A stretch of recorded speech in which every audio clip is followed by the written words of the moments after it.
All right, how we doing? Good afternoon. Good. We got some familiar faces in the crowd today. All right. What's up, Justin? What's up, Tony? How are we doing? Made it back. Doing well, thank you. How are you? Awesome, awesome. Yes, we got a great group here today. Hi, Edie.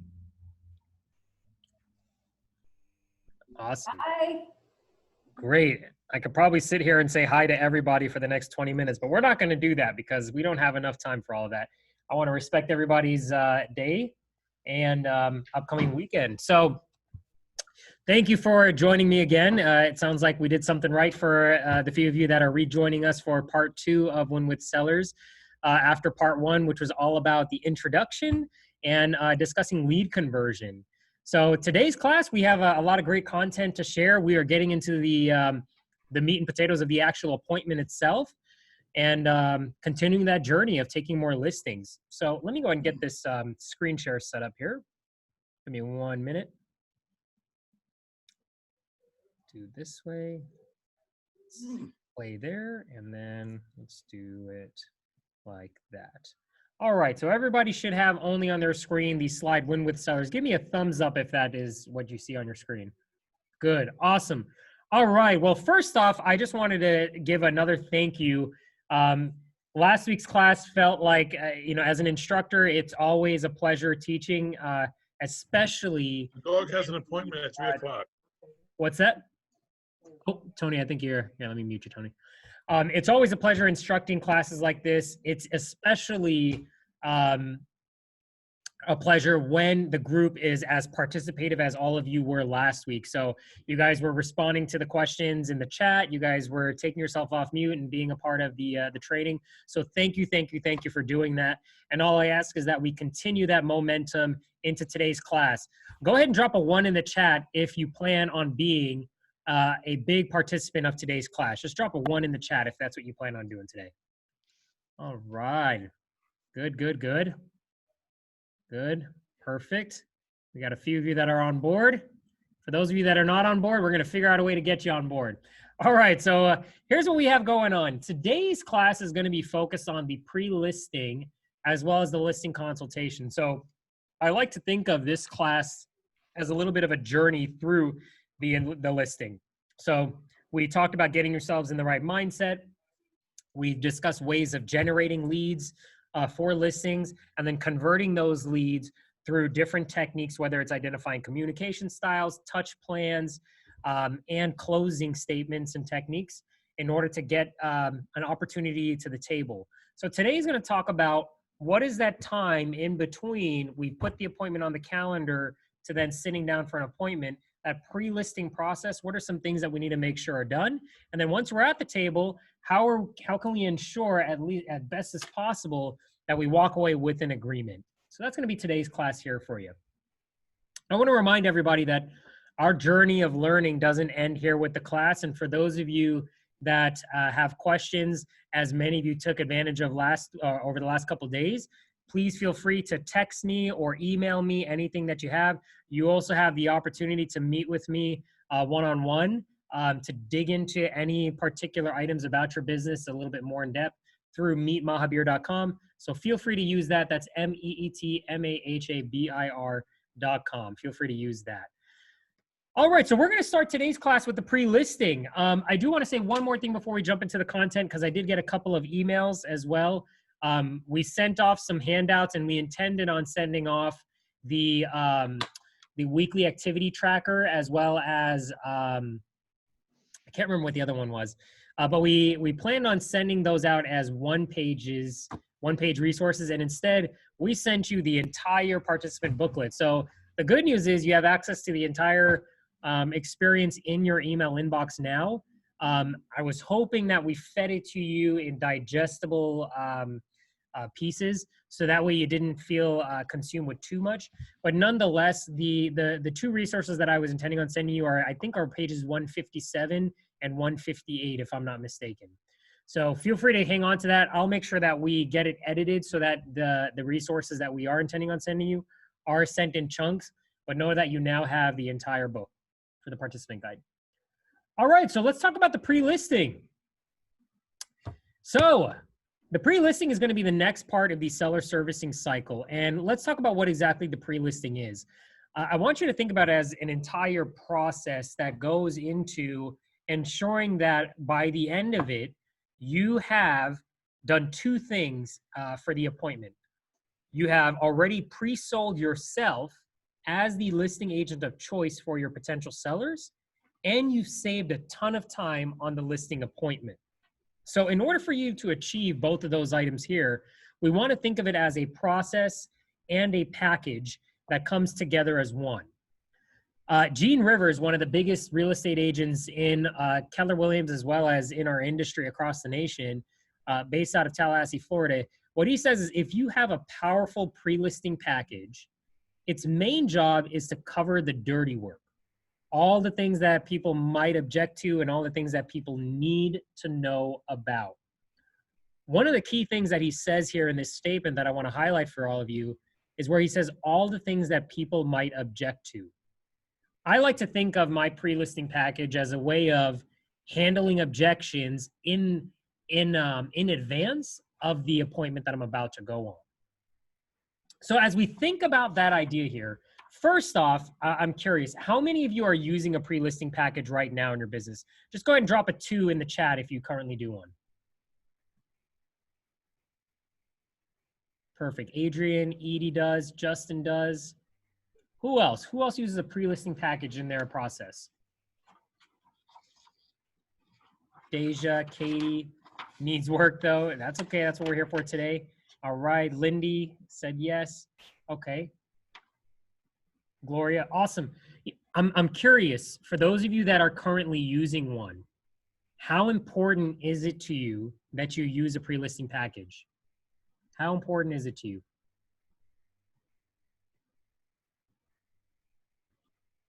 Edie says super. Can you tell us a little bit more about that, Edie?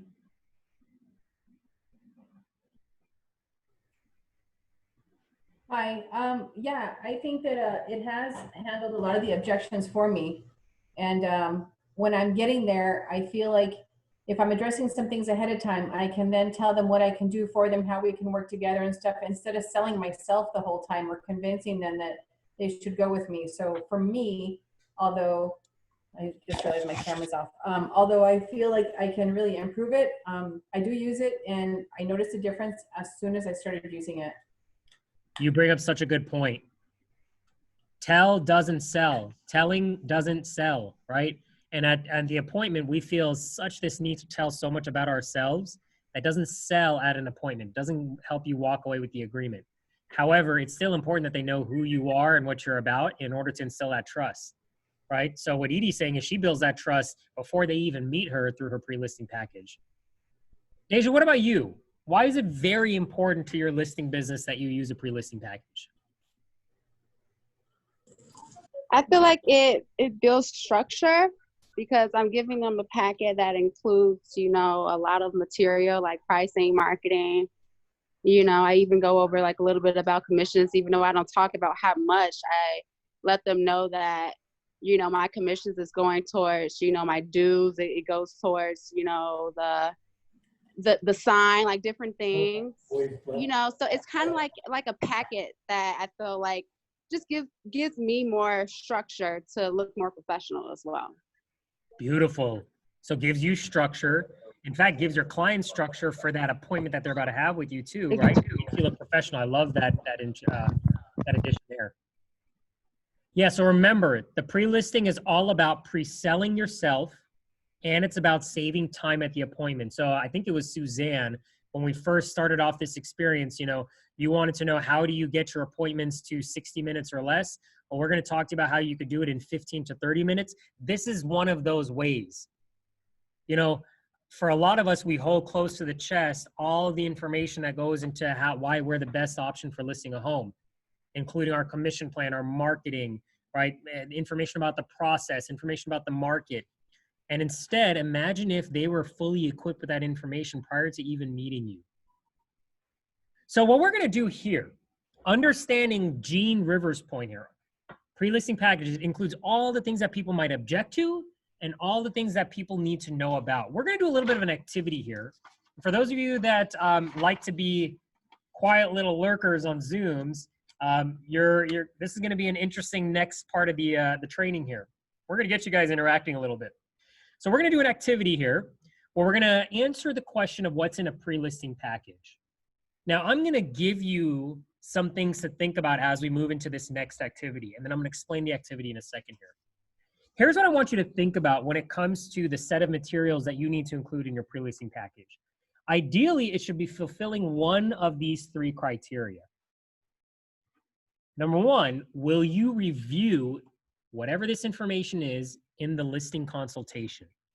Will you review it in the listing consultation? Number two, does it eliminate the need for it in the listing consultation?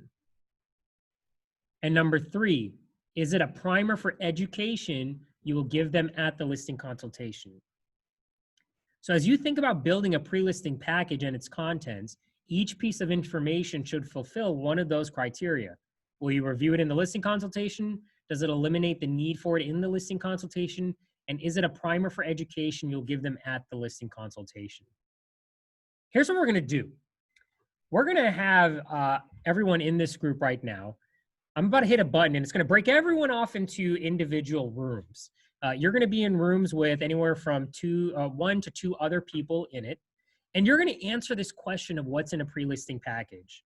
When we come back together, I'm just gonna hit a button. It'll give you a 60-second warning when it's time for us to get back together. When we get back together, what I'm gonna ask is that one person from each group be the main person that's speaking on behalf of that group. I'll give you a hint. There is going to be a giveaway for the individual or the team that wins this activity that we're about to do. So remember, we're answering the question, what's in a pre-listing package? You just got 3 pieces of criteria for each of the contents that should be in there. What you're about to do is have a conversation with 1 to 2 other individuals answering the question, so what would be in a pre-listing package? Make sure you designate who's going to be the individual that's going to speak on behalf of your group, and then we're going to finish this activity up. Any questions?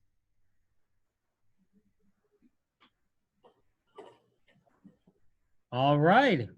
So we're going to go ahead and get this going in 3, 2, 1, and I'll make sure that I let you all have a warning once we're coming back together.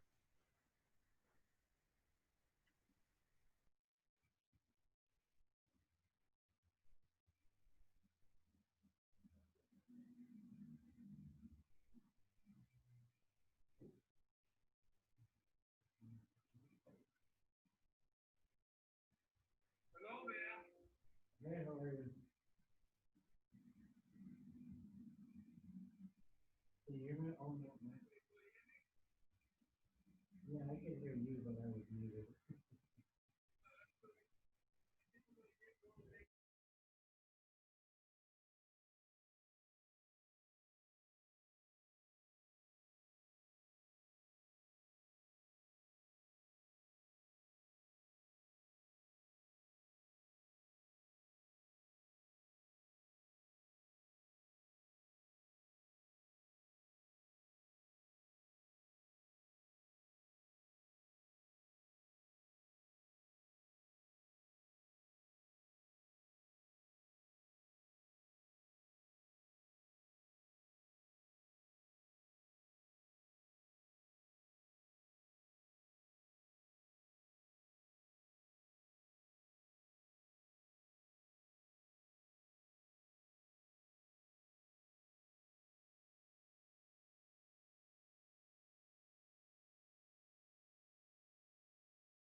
Hi, Renee, can you hear me?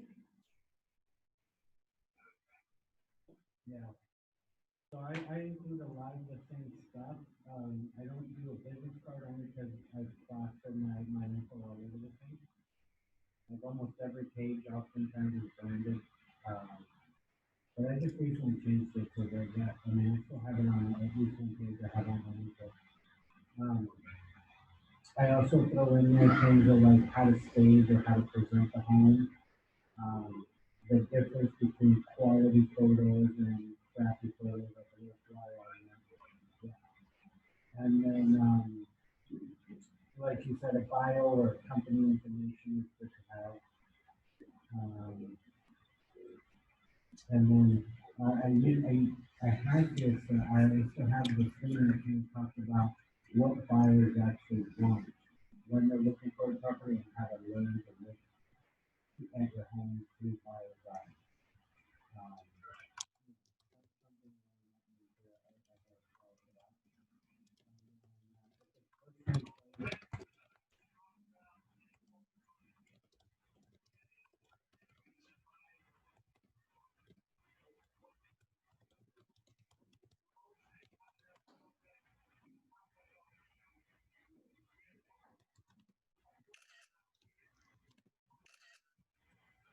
I haven't seen it in a while because I just switched to this one, so I'm transitioning the listing package right now. Yeah.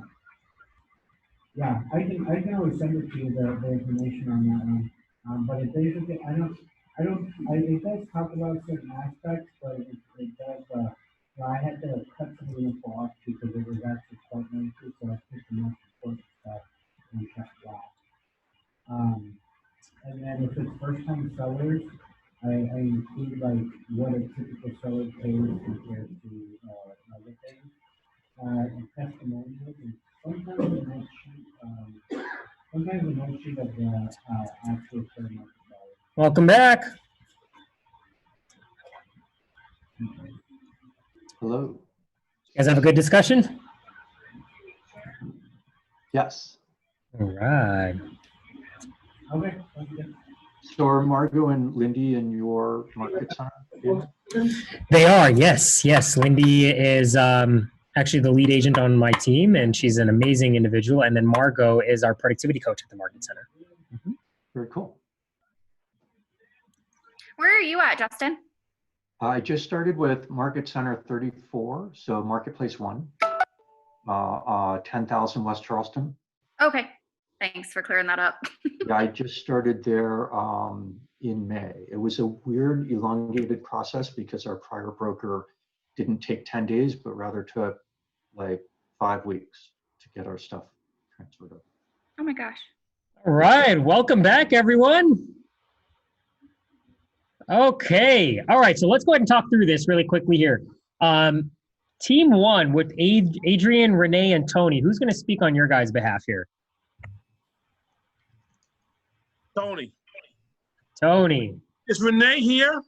Because I don't think she ever showed up. We might have lost her. She jumped in and out, in and I think out. we lost her. Okay, so we got a two-man gang here. Okay, Gladys, Liddy, or Suzanne? Who's your all speaker? Uh-oh, Suzanne, you're Suzanne. Suzanne, all right.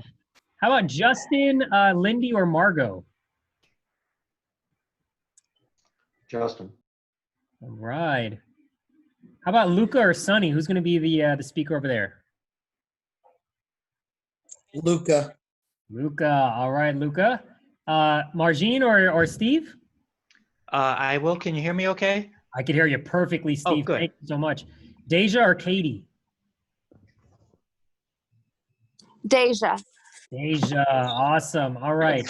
And then Edie, Jean, or Gian? Jeannie. Yep. Jeannie? Jeannie, you're going to be there? Yes. And thank you for that correction, Jeannie. Appreciate you doing that. Okay. Everybody else should have a pen and paper ready to rock and roll. In fact, all of the speakers should as well, because now you're about to get some best practices on things to include in a pre-listing package. There's going to be some additional items I'll recommend based on what we might miss. But let's just go ahead and make sure that you're taking notes. All right, so here's how we're going to do this. There will be I'm going to ask for each group, so Tony, Suzanne, Justin, Lucas, Steve, Deja, and Jeannie, I'm sorry. I'm going to ask for each of you to just list one thing that your group said in a pre-listing package. And we're just going to cycle through until a team does not have one to add. And we're going to keep going until only one team is left standing. And that team is a little bit of a giveaway left for you. All right. So, and let me get this thing up here so that we can. Can you clarify that, Daniel? Yes. So when I call your name, all you need to do is read one thing off to me that your team discussed will be on the pre-listing package that has not been shared already. Okay. We're going to keep cycling through until only one team is left standing that has the most items. So let's go ahead and get this thing going here. All right. So first up, Tony, what's one item that your team discussed? Oh, one of the things we're definitely going to have is a tax form / MLS form. Okay. Suzanne. We'll go with lien report from title company. Wow. Okay. I see. I have one of my colleagues here, and he said that's a good one. All right, Justin, what do you got? So we've got an introduction of the people on the team. Perfect. Luca. A CMA. Okay. We're going to come back to yours in a minute. Steve. Asking them, have you determined a price? Now, what about in the pre-listing package, right? Yes, yeah, that's what I'm talking about. See, it's trying, like you mentioned. Now tell me if I'm wrong. That we want to save time at the appointment, right? So my question is, if we know ahead of time, have you determined a price? Does that cut down time? I gotcha. I'm loving that one, Steve. Okay. Yeah. How much? And I think the other way we could say this is, hey, what is the amount that you're looking to net? Oh, now that's perfect. Thank you for shaping that up. Perfect. Yep. Let's go ahead and just put that, okay? All right, Deja. Testimonials. Woo! All right, Jeannie. Neighborhood market report. Ooh, now how is this different from a CMA? Not so much the exact, to me, the neighborhood isn't just their exact little area of what has sold in their exact proximity. It's more about, when I say the neighborhood, I'm kind of talking about that general area. I gotcha. So maybe a little broader picture to let them know, maybe not so much about their quote unquote subdivision, but maybe a zip code. Love that. When I was including those items, listreports.com is a great tool for you to utilize. If ask your lender partners if they already have an account set up with them. I believe it requires a lending partner in order for you to generate one, but it tells you walkability score and nearby businesses, a whole bunch of stuff. Listreports.com. All right, coming back to you, Tony. What's next on your list? We're going to include a little package on how to stage. Ooh, okay. How to stage. Suzanne. We'll go with brokerage and the brokerage's success. Okay. Brokerage and brokerage's success. All right. Justin. A page that highlights or asks, what are your motivations? Why is it that you want to sell? What is it you're trying to get out of this? So that they're primed to talk about that during the listing consult. Yeah, almost like a guide for helping them understand their motivation. I love that, Justin. Thank you. Luca. Wow. Digital marketing or type of advertising? Okay, so a digital marketing or advertising plan? Okay.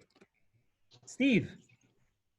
Confirming, say for example, it's a husband and wife, let's say for example, and confirming that both of them will be there at the appointment. Okay. Perfect. Deja. About me. Oh, yes. So that's kind of like number 3. Is it? What? Okay. Intro to people on team. Well, it's not about me, but okay, I can give you another one. Okay, let's here. Let me edit this really quickly then. All right, so go ahead. Okay, there we go. All right, so let's go with pricing. Pricing. Now, when you say pricing, what do you mean there? You know, to give an overview on how, you know, how I come up with pricing, like, you know, the market, like, hey, this is what's going to determine the pricing, the CMA report, you know, what the market is doing. So the process of pricing, yes. There you go. I think I'm picking up what you're putting down. All right, Jeannie, what else you got? The very first page, the cover sheet with their picture of their home and address and all the, you know, specific square footage, number of bedrooms, bathrooms, etc. I got to tell you, all the times I've done this exercise, nobody has said that the front page. That is awesome. I'm trying to win here. Yeah, I can tell. You're turning over every stone. All right, Tony, what you got? We're gonna. Well, I'll give you this one. We're gonna have a discussion on the difference in pictures and the quality that they have to accent them so that they get a better chance of moving their home quicker. So the importance of professional of having quality pictures instead of just using your phone. 84% of buyers last year said that was the most important piece of a website when they were doing their search, was the quality of the photos. Great point there, Tony. Suzanne. The listing agreement. Wow. Wow. Great point. Edie, I see your question in the chat. We're going to come back to that and other questions in a moment. Who's next? Who did just that? Suzanne? Suzanne, you said that? Yeah. Justin, what do you got? So we provide a complete overview of the selling process from very beginning to very end. Let's make sure they understand what's about to happen. Luca. Your contact information. You guys are stretching, but we'll go. Okay. All right. I love it, Luca. Steve, what you got? How about marketing plan? We already have marketing plan. Oh, we do. Okay, I think I ran out. Oh, Okay. We got our first one down. Okay, that's all right. First casualty. All right, Deja, what you got? Showing checklist. Showing checklist. So basically, hey, when we do a showings, these are the items that I need you to get done right before we Yes. Okay. I need the lights on. I need it to smell good, you know, keep it clean, you Put the know, dog make food your away. bed. Yeah. Gotcha. I love it. Jeannie. Relocation partners. Oh, man. You really are trying to win. All right. Tony, what you got? Oh, we got to inform them and give them a little handout on what buyers want and look for. Okay.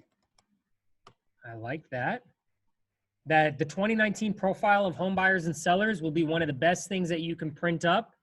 Okay. And rebrand for yourself. Maybe pull a few pages from that to inspire yourself. I believe it's actually free right now.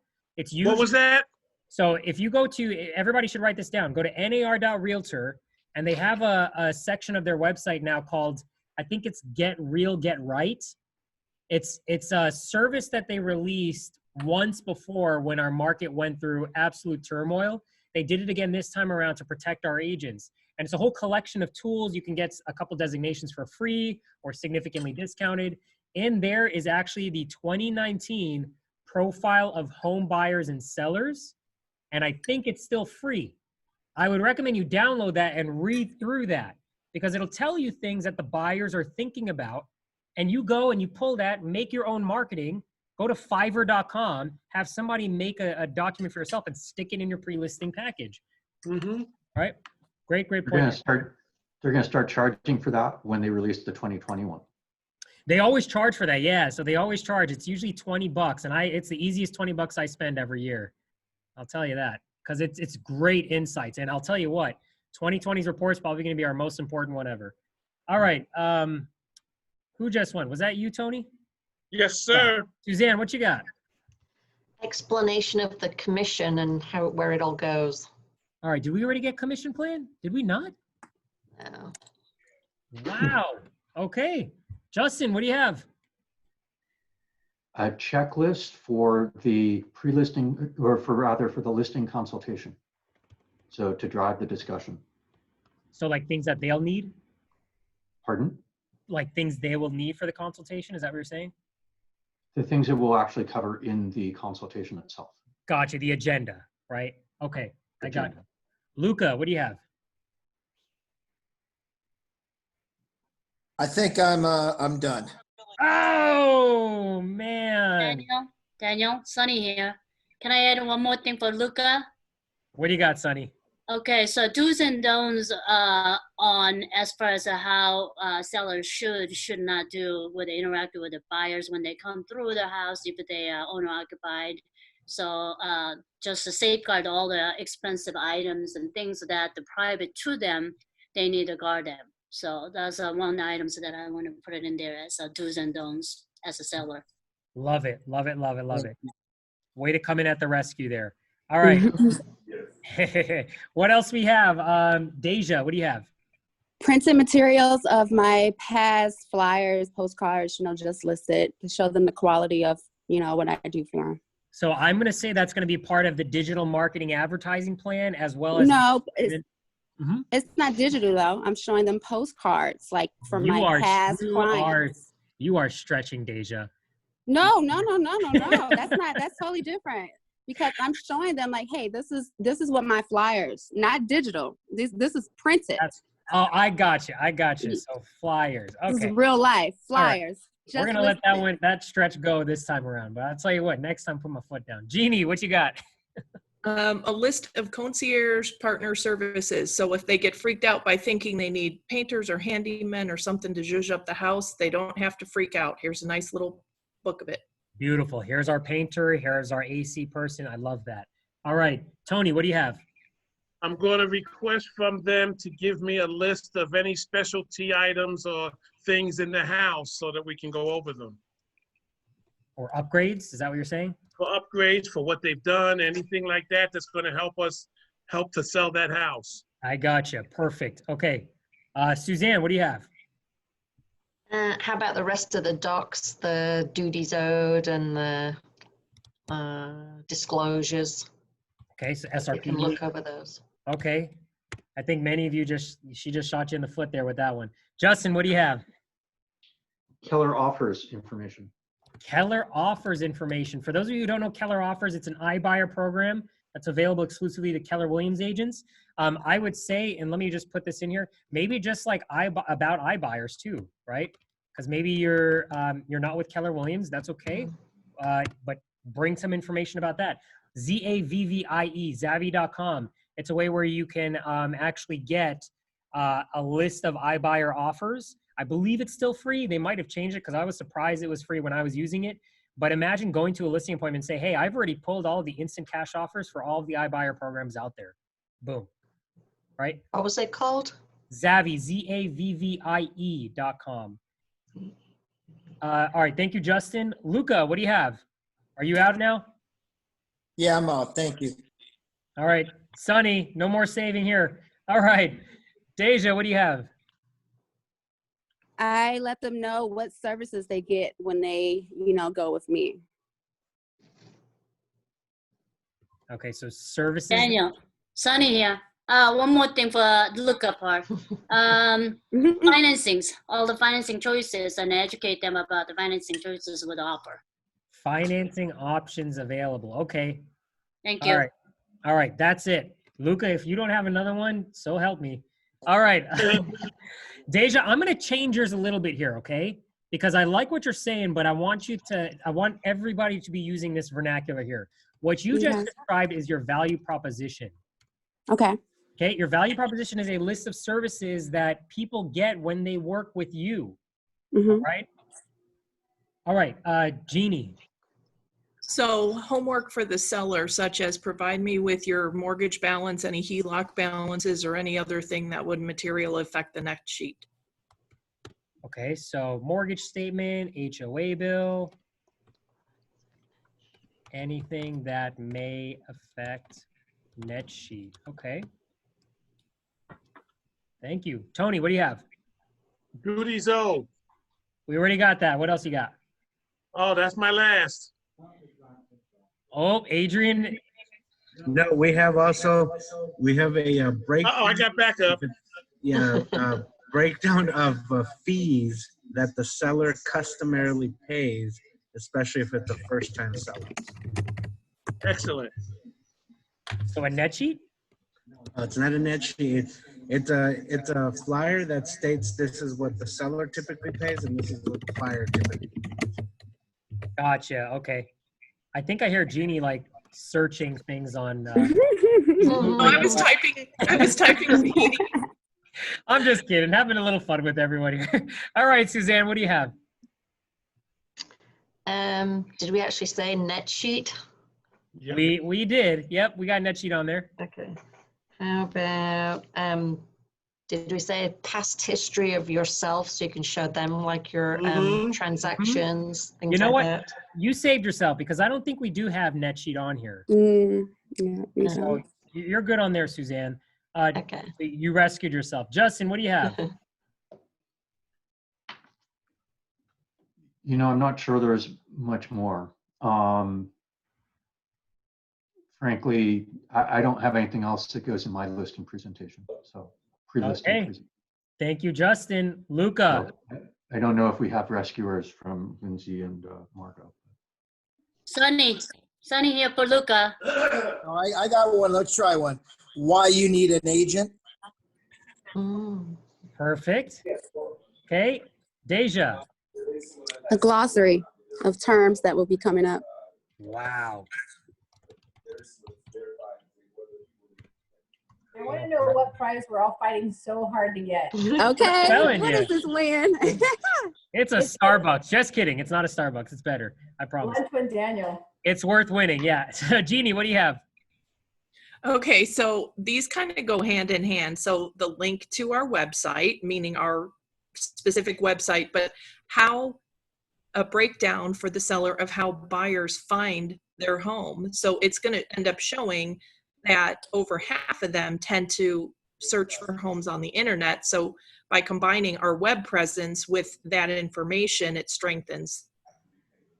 So, okay, I'm going to put that, but I'm going to say that's a little bit of a repetition of number 21, what buyers are looking for. I think I know what you're saying though. And what you bring up is such a good point because in the profile for home buyers and sellers, that's one of the most important charts you could show somebody. Hey, here's how it all actually works. For those of you that don't want to host open houses, that's going to be one of your best graphs to include. All right, Tony, what do you have? We're going to use the download from the My App flyer. Download my app. Okay. Suzanne, what do you have? Did we already cover like the actual resume of yourself? We got Your about bio. Yep. Roles of everyone, title, home warranty. We got that too. And I think we're out.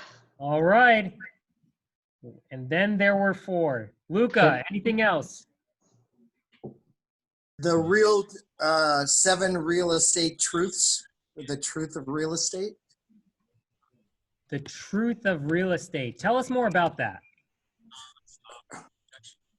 The why you need an agent and the difference of a 1%. I have another one if that one doesn't work. Yeah, there's another one because that one's already taken. A glossary. You got that one too. You got a glossary? What about a packet folder so they can store all their documents? Oh, okay, that's a first. A folder. Okay, I guess you need something to hold all this stuff. A pretty packet folder. You guys are a fun group, I gotta say. Can All right. I claim for our group something that differentiates us from other agents? Okay. We're gonna put this in here. I'm gonna change the vernacular there a little bit, Justin. I already have you out, but I'm gonna put this in here. I want everybody to write this down. Unique selling proposition. This is different from your value proposition. We're about to do an activity on both of those in just a moment here. Deja, what else you have? Marketing timeline. A marketing timeline? Yes, showing them, what I will be doing on a marketing timeline. Like, day 3, this is what I'm going to be doing. Day 5, day 7, day 10, day 14. with my marketing timeline. I can give you some examples. No, you're killing me, Deja, but I'll take it. Like the first 24 hours, install the sign. You know, No, I like it. I like it. I like it. the next 3 days, get the pictures done, establish website, you know. Okay, I like Next it. 10 days. All right, know? Deja, don't make me mute you. Okay. I got you. All right. Jeannie, what else you got? Talking about information to provide on the seller's home warranty if they don't have a warranty in place, so that if anything goes wrong during the sale, they're covered for that short period of time. Okay. On the market. All right. Tony, you got anything else? Yeah, of course. Are you kidding? This is going to be a 3-hour sit down, but it's okay. You, man, you guys are killing me right now. I would give them a list of what we do in the community to make sure we get their house done, and the brokerage and how we help out in the community. Is that a marketing plan though?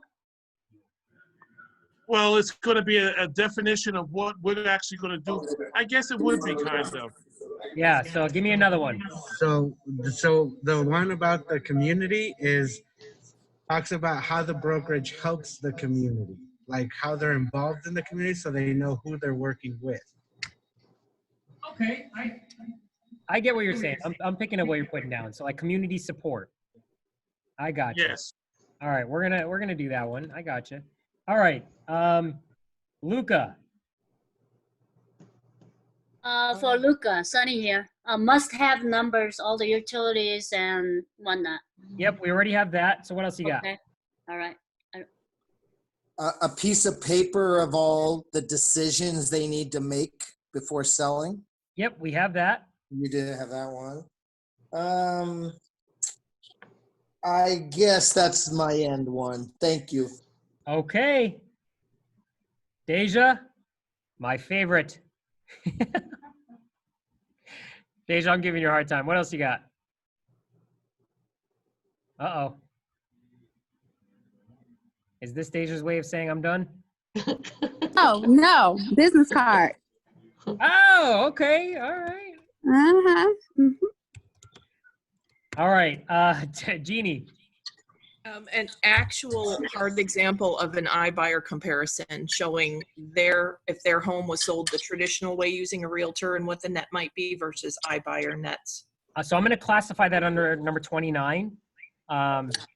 So then can I say a copy of an iBuyer agreement so they can see what they're getting into with that mess? Okay.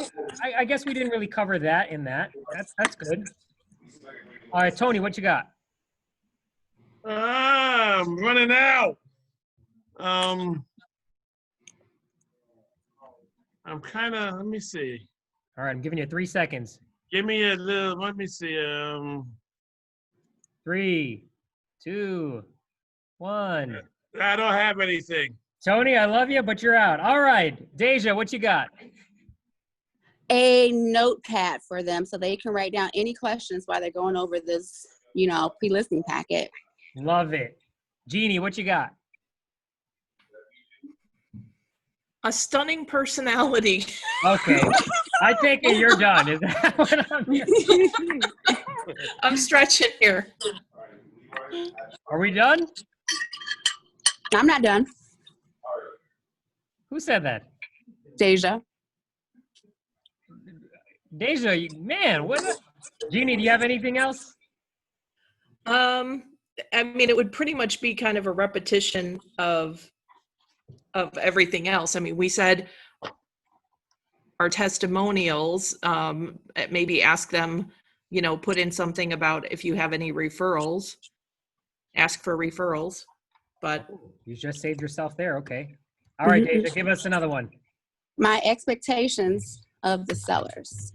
Okay. Where were all these ones at? You said you give me all these other stretch ones. Expectations. All right. Jeannie, anything else? Yes, the number of a good chiropractor because their back's going to hurt from all this lifting. All right, we have that one already. I'm going to take it you guys are done. Is that right? No. Okay. What do you have, Deja? Well, you know what? I don't know if we went over this, but I like to go over, you know, the closing cost breakdown, not a net sheet, but basically, you we know, have that in some of number the closing 33. fees that they may encounter, like the mortgage payoff, like, you know, the definitions of them, Yeah, we you have know, that in escrow fees. oh, we have that in number 33. So a breakdown of all the Okay, fees. a pen. Okay. All right, and we're just gonna say that's it. All right. So first off, give a round of applause to Deja and Katie for winning this exercise. Yay! Oh man, we got some sore losers in the group. Nobody wants to applaud. Wow. Want to All right. clap? Want to mute yourself to clap? All right, let's do this. Let's give a chat round of applause. Drop a 3 as a round of applause. Everybody Yay. drop a 3 in the chat as a round of applause for Deja and Katie. All right, so I'll tell you what. I am here's your prize that you won. So I am a big believer of this saying that goes, your business will grow to the extent that you do. And so there are 4 of my favorite books in the industry that I'm going to pay for and send to the 2 of you digitally. So those 4 books will be, you might want to take these down. And we do have, these aren't Keller Williams books, okay? Because we do have our books, and most cases, that's what I would love to give. But these are going to be non-ones. So the first one is Fanatical Prospecting. Love, love, love that book. I'm going to make sure that you have a copy of that. Exactly What to Say for Real Estate Agents. Amazing sales book. Teaches you about different phrases that you could say in this industry. The third one is Pitch Anything. Pitch Anything. And the fourth one is NLP Essentials. I believe with those 4 books, you can actually really tighten up your game when it comes to taking more listings. NLP Essentials. Thank you so much, Daniel. I really appreciate it. You're welcome. So each of you have those 4 books in your inbox in the next 24 hours. So congratulations. Awesome. So look at this list. We have 49 different items that you could put in a pre-listing package. Let me pause for a moment. Anytime we do an activity like this, it's pretty typical for us to have an exhausting list. What's coming to mind for those of you as you look at this list and have an immediate thought? What's coming to mind? It's too much for them to read through. Mm-hmm. Who said that first? I'm also going to take my favorites and redo mine. Okay, so first off, Justin, what did you say? I said people are not going to read all of this. That's just going to go in the wastebasket. So it's people still got to be targeted and focused to capture people's interest and keep them engaged for some period of time. Okay, so people aren't going to read all of this. What do you guys think about that? Agree. 100%. Most people don't read. The president doesn't read, so.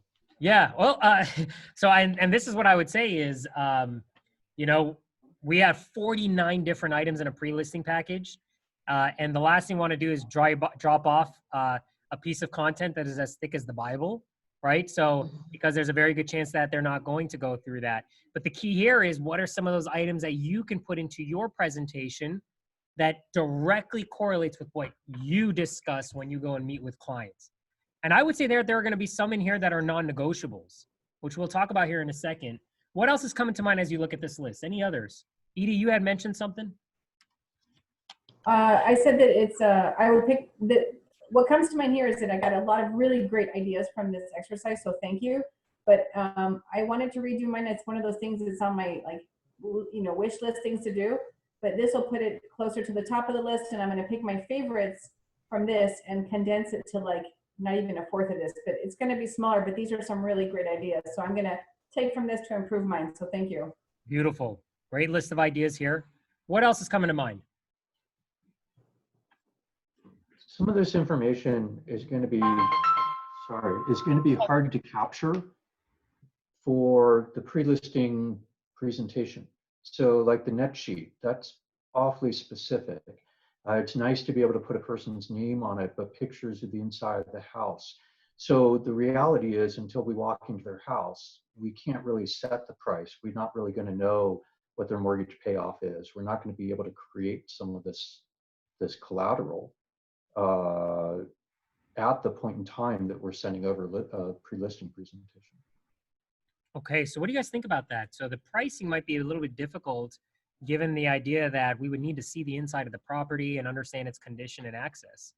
What's coming to mind for you all there? Sunny here. I give them three choices. Low, medium, high possibilities. That way they can see the ranges. So what they're gonna net it. Okay, so like here is the ideal range. Here's the Mhm. low end. Here's the high end. Here's the fair market value. It Correct. could be lower than the low end. Could be higher than the high end. That's something we'll discuss. But this is to give you a range. Love that, Correct. Sonny. All right. Okay. Yeah, but if you walk into the house and it turns out that there's a damaged beam that's supporting the structure, right? When you're talking to somebody on the phone, you have no idea. And so telling them, hey, this is the range, you might be setting up a really awkward conversation for when you go in. On the other hand, you might really turn somebody off who's invested a lot of money into their house, really improving it and making it a much nicer place by indicating something that's undervaluing what it is that they've actually got. So I personally, I wouldn't want to put those things in, and I would be highly suspicious of any agent that came to me with that kind of information. I would think I'm dealing with a factory that's just churning out stuff as opposed to something that's actually customized and tailored specifically for me and my situation. Thank you for that thought, Justin. Looks like Edie, you have something to share? Yeah, I could not agree more with Justin. I would never talk about price in the because the thing is, you put too much in there, like what's the use of the visit? Like they're like, I already have everything I need. I don't need this visit. So I really want to get in front of that client to try and connect with them, to discuss their home, discuss their upgrades. There's just so much you can do. And again, this is just like a pre-appointment, like snapshot of who you are, what you do, what's going to happen. And I think if we're just laying out the whole thing, we may as well give them our real estate book, like school books, whatever. Like it's just, I feel like it's too much. I agree with Justin. I respect, I can't see your name, sorry, Sunny. I respect that you do that and it works for you. It's just something that I would never do personally for many reasons. Yeah, and just actually to follow up on what Edie said and use a slightly different phrasing, nobody gets a job with a resume. And I don't think anyone, there might be a few, but very few people are going to get listings from a pre-listing presentation. It's about getting the appointment and getting in front of people. Beautiful. It's about getting in front of people. Now, we can't discount the importance of pre-selling yourself. It's about saving as much time as possible when you go to that appointment, right? This is how you could begin that journey of getting into an appointment and 15 to 30 minutes later, you walk out with the agreement. Because many of the questions that they wonder about, who are you? Why should I list? What do you do to market my home? Those are the kind of questions that you can get ahead of, right? But yeah, I absolutely agree. This isn't going to necessarily guarantee the listing. It is, though, to save you as much time as possible. Quick question, and then we'll move on from this topic, though. The CMA or the pricing, is there anybody that does include it right now and would be willing to share their experience on the other side as a result of doing so?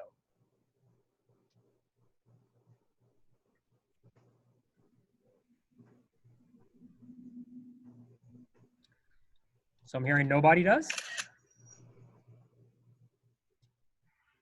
Is that right? Okay. All right. Well, I will tell you this. Yeah, I'm a big, personally, I don't bring the CMA or net sheet with me. I just don't believe in I believe that is the big value piece that sellers are looking for in the presentation. And that is where you provide the immense amount of value. So when I talk about a 30-minute meeting, you're going to learn about the 3 questions that I start with. You're going to learn about the presentation that we bring with us to at least prepare ourselves. But then in terms of the one thing that we do prepare ourselves to talk with only at the meeting, it is the CMA and the pricing, right? With a very specific question when you talk to the net sheet, which we'll talk about here in a minute. But everything else, I think it's spot on, right? This is all about how can I make sure that I'm already handling objections before I even get to the meeting.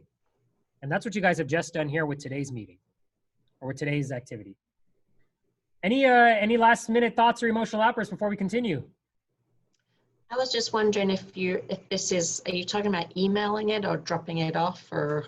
We're going to talk about that in just a second here. Yeah, I would say one thing, which is before we discuss that, so objections on price recommendations. So a lot of this is one of the reasons why I say maybe don't include your CMA or your net sheet in it, because that is one objection that you could actually risk offending sellers by putting in there a price that is completely off base.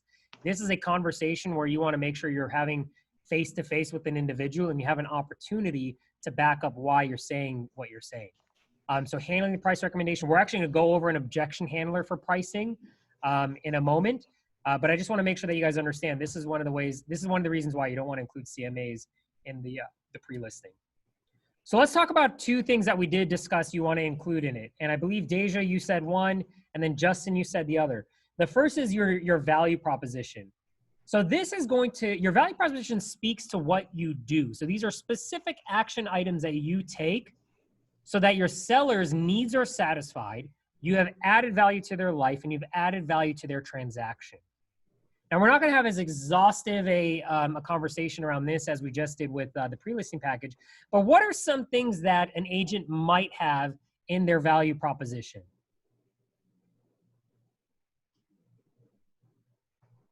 Any ideas?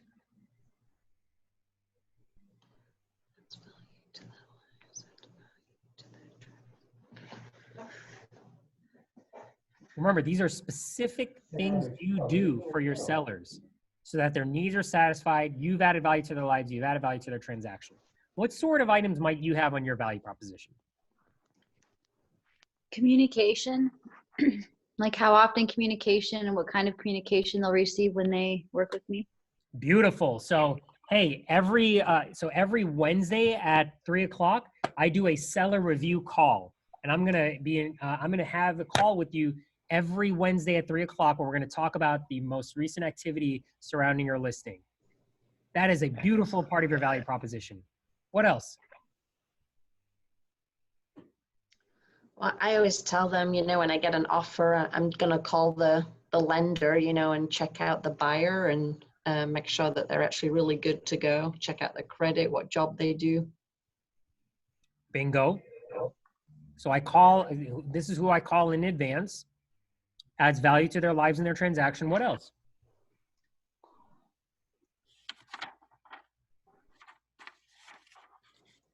So one of the things that we do is we provide some level of concierge service up front. So helping people think about staging, helping people think about cleaning, helping people think about what they need to do anytime there's going to be a showing. And so we provide both a list of what those things are, but also a small description of, hey, these are like the actual dollar values of these things that we're providing to you. Love that, Justin, right? These are my concierge. That's actually becoming a more and more popular offering as a real estate professional. The concierge services, right? Saves the seller time and money. What else? What about quality photography?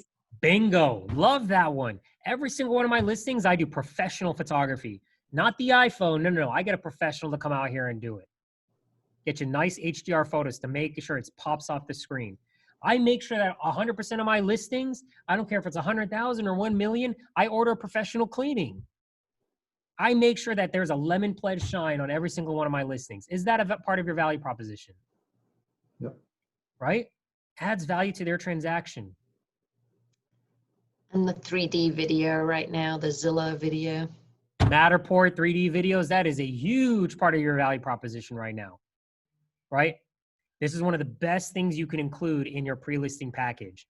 What you're answering the question, what will you do for me as my listing agent to sell this house and make sure I enjoy it along the way? That's the question that you're answering here. I think also, like that you're going to be aware of the COVID right now, like protecting them safety-wise, health-wise. Absolutely. One of the agents that I currently coach, she put my COVID value proposition. It's a special page that talks about all the ways she's leveraging technology to make sure that the listing still gets prominently placed on all platforms, that buyers can safely view the property, and that it doesn't put the seller's health at risk. A COVID value proposition, right? All the things that you do now because of everything going on with COVID-19. Okay, you're answering the question, what do you do? Now, on the flip side of that, Justin had mentioned something else in our discussion. You also want to answer the question of who are you? What makes you different from the other 16,000, and excuse my language here because I don't think of this about any of you, but I do think of it from other, that 16,000 other knuckleheads that want to list my house. What makes you the one that I should work with? You see, it's not just about what you do though. There's something special about your background, about your interests, about your skills that you bring to the table as well. Justin has a law background. How do you think that separates Justin from the rest of the listing competition out there?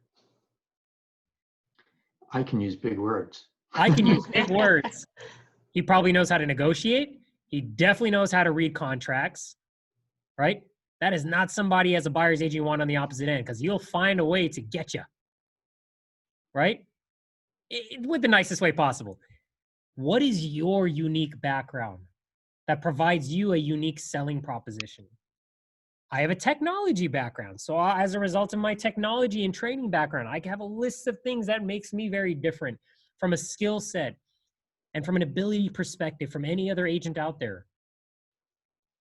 This is where you blow the dust off of that resume that you had collecting dust because you felt, I'm never going to need a job again. I'll see you. But now you got to look at that resume and say, what did that do for me? How did that prepare me to list the property and set me apart from the other 16,000 others that are going after this listing? Two of the best things that you could be putting in your pre-listing package. I let them know that I'm bilingual because even though I'm dealing with other agents, I may have a for sale sign and someone who is Spanish speaking may call. So I always let them know I'm bilingual. Bingo. I'm bilingual. So I could speak to 98% of the buyers that are probably going to come through this property. Let me hear some more. What would be some other aspects of your unique selling proposition? I used to be the director of special events at Bellagio. So when we were doing open houses, it was like good for that. And then I'm also CIPS. I traveled all over the world. I'm very cultural. So I feel like I can work with a lot of different international people. Now, see, I would say flesh out that second one a little bit more, right? Like, what does that mean? If you were to explain that to me as a seller, I would still wonder, how does that mean you're the right person to sell my property? Keep going with that. That's a very, very interesting piece right there. Right? Remember, you're not just bragging about yourself. You are answering the question, why should I be the one listing this property? Okay? You can talk about designations and certifications. Like Ralph and I have military relocation professional. So he is a 20-year Marine, but we also have a VA ourselves, but we understand VA loans very well, and we have taken classes for it. So that's something that we understand that not all agents understand completely. Beautifully put. Yes. Right. Hey, I completed Mavis Beacon. I could type 35 words a minute. No, don't put that in your unique selling proposition. Adrian, looks like you had something as well. What do you got? I always answer my phone. I always answer my phone. Okay. That's a special skill for sure in this real estate business. Oh my gosh. You are spot on with that, right? So remember, look into your resume, what's in your education, what's in your professional background, what skills or unique abilities do you have that should be listed on here as well. Make sure you're putting that in there, okay? Those are 2 items you should always put in your pre-listing package. 2 items that you should always put in there. Now, between those 2 items and the other 47 items that were on our list, you're gonna have a beautiful package, okay? Again, the intent is to save yourself time for the appointment. I can't stress that enough. I see listing agents, they go on 2-hour appointments. And by the end of that, man, your seller is beaten up. Don't do that. All right, answer the questions beforehand. Let's talk about delivery. I'll give you guys a couple things here, okay? When it comes to delivery of your pre-listing package, I would say put some thought into that. First off, make sure it looks good. It's in a nice envelope of some sort. I would tell you a best practice that I did. When I was growing my listing business, I found another individual in the office that became what I called my CP, or my competitive partner. And we would be in our bullpen, in our area in the office, our communal area, lead generating. When we set listing appointments, we knew at the end of every day at 5 o'clock p.m., every day at 5 o'clock p.m., whatever listings my CP had booked, listing appointments, I had to take his collection of pre-listing packages and go and deliver it on his behalf. Find somebody or a service that could deliver the pre-listing package for you. And here is the script that you instruct that person to do. Ding dong, hey Justin, my name is Daniel, and I understand that you're about to have a listing appointment with Adrian Orozco. I gotta say that's a great decision and you're gonna really like that individual. Here's his pre-listing package to get the homework started. Let's make sure that you're ready to rock and roll within 30 minutes of meeting Adrian. I'll see you later. Generate some excitement on your behalf, right? That's where the experience is. Figure out a way to make that experience an aha right from the get-go. I think the other thing to keep in mind is with your pre-listing package, there should be a call to action for homework. I loved whoever said that. I think it was Deja. Many of you might have had that on your list. A call to action for homework. Hey, when I come, here are the 3 things that I need you to have ready for me. I need you to have a mortgage statement ready. I need you to have an HOA bill ready. And I need you to have an extra copy of your key ready to go. Now, why are we including that on the presentation and the pre-listing?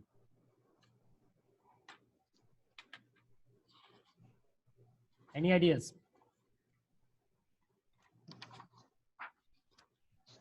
Why are we asking for that?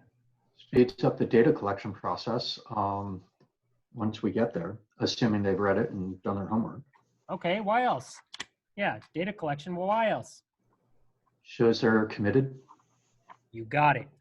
You walk in there in that listing appointment and they have a copy of the key ready, a copy of their mortgage statement, and a copy of the HOA bill ready. It is your listing to lose at that point. You could only go down from there.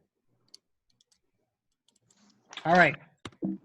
Before we start talking the listing consultation, let's get some mahas out of the way. So what were your mahas from the pre-listing package conversation we just had?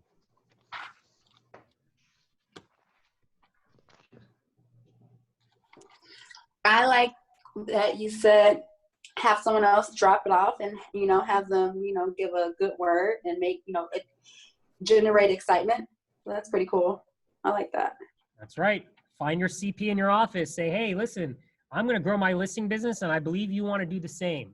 And what we're going to do is at 5 o'clock every day, I'm going to give you a stack of listing packages that you need to go and deliver for me. And I'll do the same for you. And we'll do that Monday through Friday. What other mahas? Homework driven for the sellers, like what you just said. I think that, boy, I printed that in red on my sheet right here. And you know, this way we can select out of the 49 or 50, which ones that, you know, like what Justin said, you know, don't overdo it. Pick out the ones that, you know, that are appropriate and important, but homework driven, I think, is the foundation that I got my aha. Beautiful. Yes. That will tell you just how committed that person is. Absolutely. Let's get one more. One more maha from our section. I got that I need to clean up my pre-listing presentation. And I mean, I can't even, hold on, I wrote all of them down. So, and then I took a picture of the screen, but those are all amazing ideas. I know I already said that, but I just got that I need to redo mine. And I have so many ideas as to how I can provide value to my clients and help myself secure I already have the appointment, but have them keep the appointment and better sell myself when I'm there, I guess. Bingo. For some of you, the aha might have been, I need to create a pre-listing package. For some of you, it's to clean up. Some of you, it's to add. Whatever it is, the pre-listing process and package changes the game. And I will tell you, probably 5% of agents that are going on listing appointments actually have a pre-listing package ready to go. You will set yourself apart from the competition just from having that ready to rock and roll. Daniel, did you go over, I'm sorry if you did, I had to step out for a minute. Did you go over how far in advance you dropped this off? No, we did not. So here's what I do. What I personally had done was the day that I booked the appointment, I went and I had it delivered. So my CP would actually deliver it that same day. There is a process then to cement that until you get to the appointment. Do not wait. Here would be my key here. Most people will wait until 24 hours before the appointment to do it. So that way they will ingest the content right before. Don't do that. Don't do that. You're risking them procrastinating already on getting the information or to-do items done before the appointment. Give them time to prepare. You're also risking someone else getting a similar packet to them before you. Bingo. Exactly. Sorry, man. Bingo. Thank you for asking that, Edie. No, you're okay. All right. Do we need a 5 or are we good to start talking listing consultation? Drop a 1 if you're good to go. Drop a 2 if you need a 5. Drop a 1 if you're good to go. Drop a 2 if you need a 5. 1, 1, 1, 1, 1, 1, 1.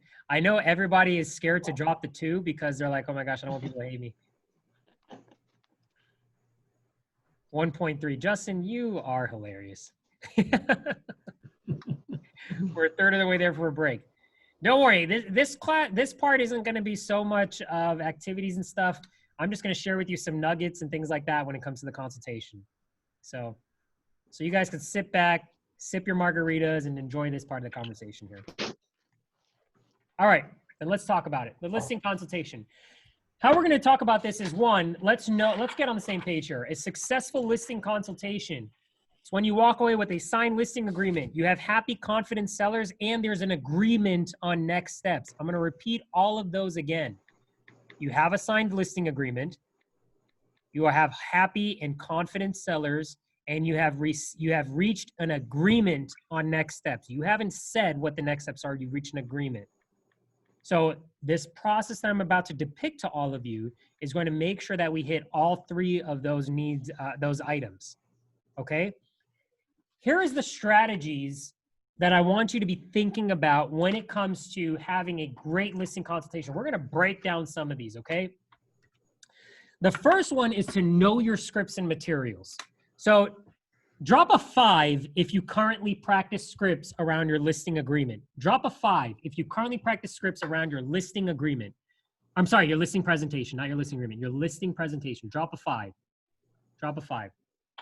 Do me this favor. Drop a 6 if you don't. Drop a 6 if you do not. If you do not practice your listing agreement. Or I'm sorry, presentation. I got to stop saying that. Drop a 6. 5 just started. 6s, 6s, 5s. Okay. Where's the rest of you? I got 18 people in here. Where's the rest of you? Some 6s, some 5s. 6 if you don't, 5 if you do. Okay. Ladies and gentlemen, I'm going to tell you the same analogy that I tell every other agent that I coach when it comes to this topic. Okay? There was a 3-word saying that I shared with everybody in our last meeting on Wednesday. Be, do, what's the last word, Justin? What's the last word, Suzanne? Repeat. Close. Be, do, achieve, right? Be, do, achieve. Everybody that doesn't know that saying, you need to write that down. Or do like me, get it tatted on your back. Just kidding. But get it somewhere where you can always see it. That is one of the best sayings that you can ever. Yeah. No, not now. But that is one of the best sayings that you can live by in this business. You see, your success is not going to be just dependent on the things that you do. We are having a whole class of things that you can do. This class is going to depend first on the version of who you are. Who do you be? Who do you need to be to get the results that you're looking for? When you start there, that dictates what you need to do. Not everybody needs to go and create the best pre-listing package because there's a version of themselves that's already innate in there where they already know to create that. So be, do, achieve. Now, why do I bring that saying up when it comes to scripts, practice, and material? Here's the reason why. How many of you have seen the movie The Joker? The one that was directed by Todd Phillips with Joaquin Phoenix? Anybody? Yeah. Looks like Edie has, Suzanne has. That man gave me shivers. Joaquin Phoenix is the Joker. That was a scary dude, okay? And the way he depicted his version of the Joker, I think was a masterpiece. And rightfully so, he earned an Oscar for his performance there. Now, here is the deal though. When Joaquin Phoenix was offered the role of the Joker by Todd Phillips, the director, on day one of him being offered that, was he the Joker? The answer is no. You have to think about the journey that that man went on, where he received the script book. He went home with it and he read that thing tirelessly. He was saying it out loud in front of a mirror. He had his iPhone probably up, recording himself saying it over and over again. He had his pet dog probably stand in front of him and say, listen, all I want you to do is bark at me and I'm going to give you a line, right? He then had the rest of the cast around him as he read it out loud and heard other people saying their lines. So that way he could figure out how to interact. He did all of these things so that by the time it was showtime and the camera started rolling, had he then months later become the Joker? Best believe it. There's that dance scene when he's going down the stairs. Did you know that that was improvised? His dance on that staircase. I mean, it looked like it was improvised because Lord knows who would dance like that. But that's what I'm talking about here. He became a version of himself because of scripts practice. It's a process. You have to know your scripts and material. Many of you have signed up for this class because you want to be a professional, you want to be a great listing agent. It does not start with the pre-listing package you prepared. It doesn't start with a great website. It doesn't start with buying all these other things and saying, this is what I'm gonna do to sell this home. No, no, no. The version of you that's showing up at these appointments, have you prepared yourself for that showtime? So know your scripts and materials, everyone, okay? Don't fall into that pitfall. Understanding the market. Here's what I'll tell you about that, okay? You have to be a student of the market. How many of you are my Facebook friend? Anybody? Anybody my Facebook friend? Okay. Go and add me on Facebook. Today, I just dropped a video that just laid out what's going on with the real estate market. You have to be a student of the market. You have to understand things like, how many homes do we have available? What does that equate to in terms of months of inventory? That is one of the best stories you could be telling people right now. Months of inventory, otherwise known as absorption rate. Do you understand the turnover rate of the neighborhood where that listing is located? Do you understand the days on market and the median sales price, not the average, the median? Always, always, always calculate median days on market and median sales price, not averages. Averages include outliers that will totally throw things out of whack. Do you understand price per square foot? You better, especially if you plan on taking luxury listings. It's gonna be one of your best friends. Do you understand changes in the local landscape? Do you understand how all of the restrictions that come with COVID-19 in our neighborhoods right now? You can't do open houses. You can't show tenant occupied listings. So how are you still gonna sell that person's listing? You have to have a deep understanding of the market, okay? Let's talk about number 3, use communication techniques that build rapport. Some of the communication techniques that are my favorites. First off, we talked about this graph here, but I found one that actually really, really well depicts what I'm trying to describe when it comes to the different communication styles. The key here is you got to go into this appointment. You got to find out what are they, okay? Now you'll notice on the, I think it's, excuse me for my, my calculus people here. I think it's the x-axis, it goes left to right, and the y-axis goes up and down. The x-axis, you see the indirect and direct, right? That's how they like to be communicated with. Do they like indirect, slow-paced communication or direct, fast-paced communication? You'll see that your socializers and directors, they like you to be fast-paced. The difference between a socializer and director is, do they want to have an open relationship with you or a reserved relationship with you? Okay? Completely different conversation with the relators and the thinkers. The key here is you got to study this chart and be able to identify, I'm talking about within 30 seconds or less. Is this person a thinker, relator, socializer, or director? Ladies and gentlemen, let me tell you one of the powers of understanding this, or actually one of the powers in not understanding this. And for those of my Keller Williams people, you're going to know this story. I'm going to make it really concise, so that way I'm not repeating it to you and wasting your time. Earlier this year, my wife and I had a baby who's now 7 months old and is the eye of my, she's the beauty of my life. We had a baby, and that forced us to have to rethink our home, our insurance, our health insurance.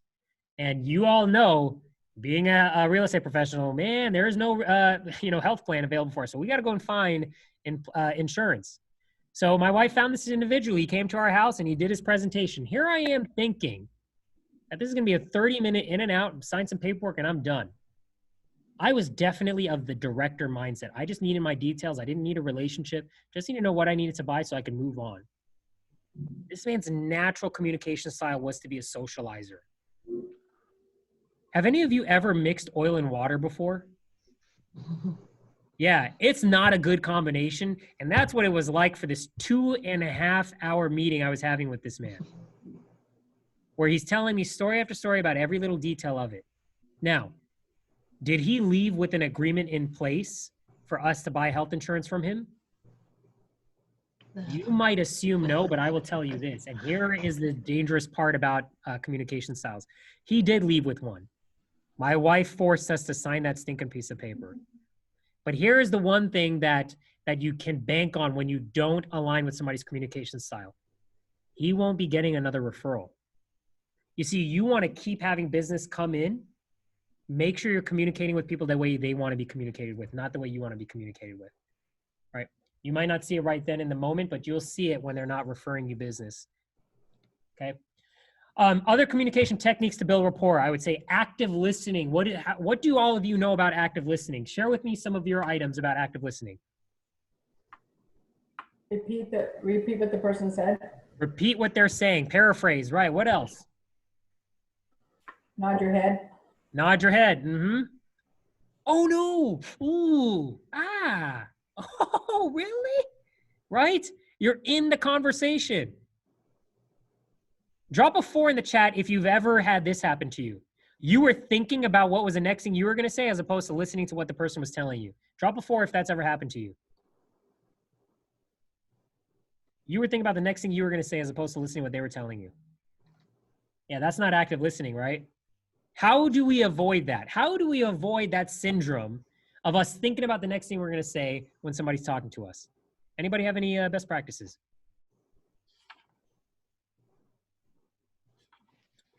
Jeannie, okay, be present. What does that mean, though?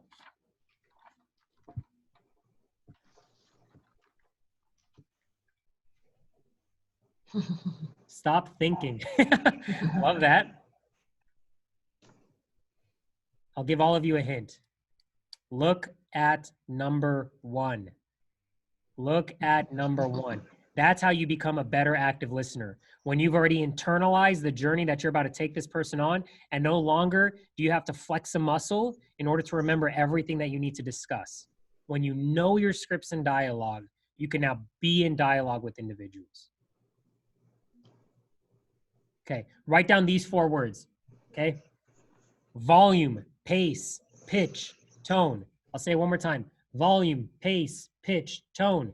You want to mirror and match those 4 items whenever you're talking with somebody. Volume, pace, pitch, tone. If they're loud talkers, talk loud. If they're soft talkers, talk soft. If they're fast talkers, speed it up. If they're slow talkers, slow it down, Sonic. Right? If they're squeaky, get squeaky. If they're baritone, talk baritone. Volume, pace, pitch, and tone. You want to match as much as you can. It's that little piece that you'll be surprised how big of a connection it can make with individuals when you're meeting them at their level. Okay? That comes from, that's also a big piece of NLP Essentials, one of my favorite books. All right, let's talk about being a consultant, not just an agent. Being a consultant, not just an agent. What's the difference between a consultant and an agent? Does anybody have any ideas?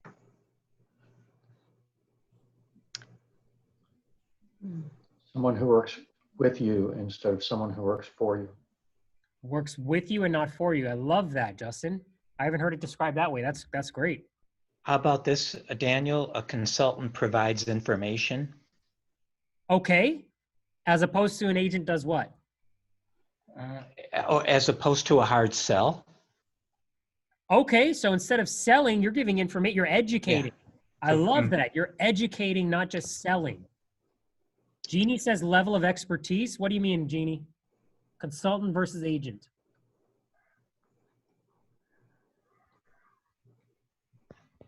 not an order taker. Yeah, I think it comes back to what Steve was saying. You know what a consultant's really, really, really good at? Listening. Consulting if they're good at their job. Yeah, what are consultants really, really good at though?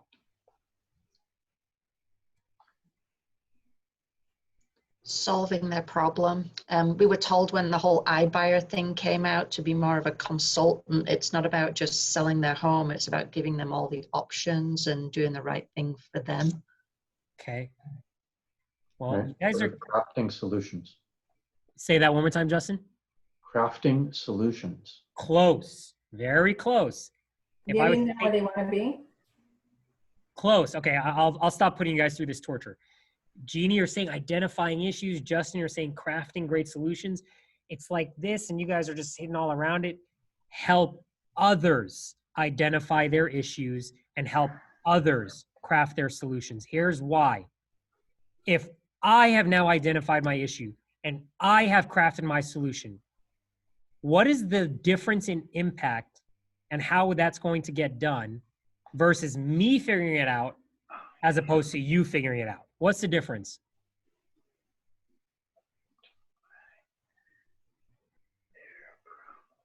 If you helped me as opposed to you telling me everything, what's going to be the difference in impact?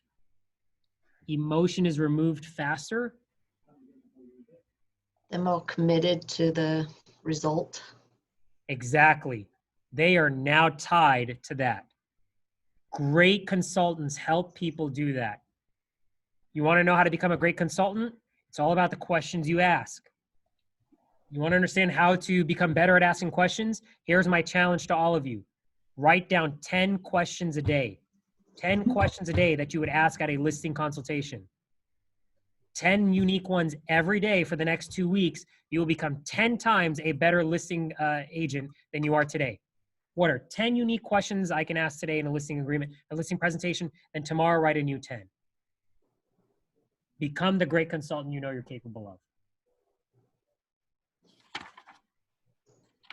And then last but not least, for strategies, I would tell you, build an appointment toolkit. Make sure you are ready to take the listing when you go on your listing appointments. So what should be in your toolkit? Listing agreement. Listing agreement. Love it. What else?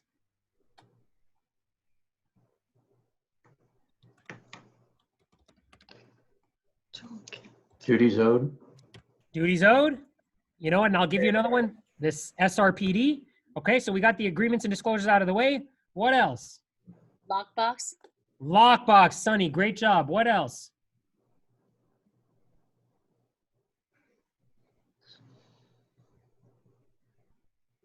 Sorry, I had to zone out for a second. Are you talking about things to take to the appointment? Things to take with you to the appointment. Yes, your I have appointment. a little box that says something about shoe covers, and I have shoe covers in there. Shoe coverings. Love it. What else? I didn't get why the lockbox. You didn't get why the lockbox. Why should the lockbox be in our appointment toolkit, ladies and gentlemen? Just to show them as a visual on what we're going to do. If they're ready right then. Yeah, Yeah, you take. because you ask them for a key, spare key and you hook it up. Yes. Oh, I mean, usually when you're going, okay, I wouldn't think that they were going to go like that, but okay, just to be prepared. You want to put that key they brought from the homework into the lockbox. Put that on their door. They know you're as ready as they are. And I get the laughing. I want you all to know, Justin is hitting it right on the head. That is exactly right. Mm-hmm. Okay. The next thing we're going to talk about are the 10 steps to mastering the consultation. One of it, I'll just tell you right now, is adopting a yes mindset. You need to go into this presentation believing that you already got the yes to the agreement, ladies and gentlemen. And that starts with what you bring to that appointment. I see far too often agents don't bring the agreement with them. Well, I'll just get it docu-signed and virtually signed. Don't do that. Bring the paper agreement with you and get it signed right there.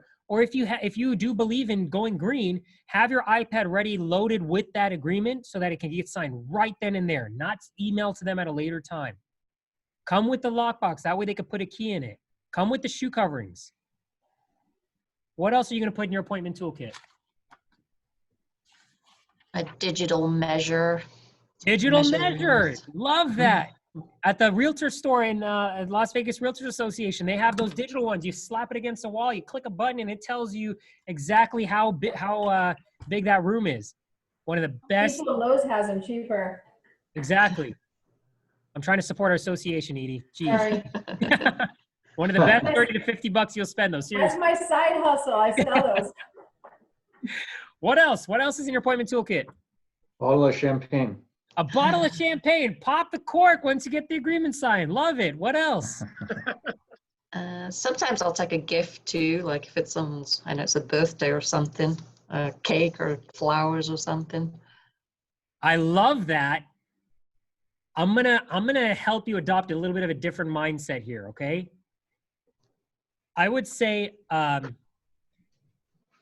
from the get-go, okay, you want to create the mindset that you've already assumed you're gonna provide an amazing experience for them, and that it's not necessarily a celebration that you got the agreement signed and that you get to list the house with them. It's just like every time Barry Sanders scored a touchdown. Any Barry Sanders fans in here? The greatest running back of all time, in my opinion. And that's coming from a Packers fan. Every time Barry scored a touchdown, what did he do with the football? Anybody know? He handed it to the ref. And his whole motto was, act like you've been there before. Right? See, when we start to celebrate, when we start to say, do this, do that, oh my gosh, that's great. Here's a gift. Thank you so much. Thank you so much. You're creating the mindset that this taking of the agreement was about you. I would say change your dialogue right away when you go to that agreement. Come with the mindset of this. I'm already going to have a graded presentation. In fact, here is the expectation I'm going to set with them. Hey, Mr. and Mrs. Seller, you're going to have such a great time with me selling your house and getting you top dollar that you're going to feel inclined to let me know who else I can help. And I'm going to know I've done my job by the fact that before we get done working together, you're going to give me the name of one person, just one person that you know is interested in buying or selling a house in the next 12 months. So can I make a promise to you, a promise that I'm going to do everything I can to make sure you have a wow experience selling your house with me? All in return for a promise from you that you'll send me the name of an individual before we get done working together that's looking to buy or sell a house in the next 12 months. And here's the deal, Mr. Seller. If I were at the closing table and I haven't gotten that name for you, it's only safe for me to assume that I didn't do my job and hold up my promise. Guys, this is a script called The Promise by Mike Hicks. I would recommend that everybody watches that video. Just go on YouTube and watch that video. One of the best things that you could do. But he doesn't make the consultation about signing the agreement and him earning that listing. It's about, I already assume that's going to happen. This is going to be about, you got to send me a name because I'm going to do so great at it. What else is in your appointment toolkit? How about I don't know the name of it. I think it's called plexiglass holder, like to put flyers in. Gotcha. Okay, so one of the brochure holders? Yeah, you won't have the brochures yet, but you can either drop them off. I know that you can do them in the for sale sign also, but you can drop them off and or mail them or something. Yep. Go to Staples, get one of those little holders. Yep, I got what you're saying. Business cards to leave.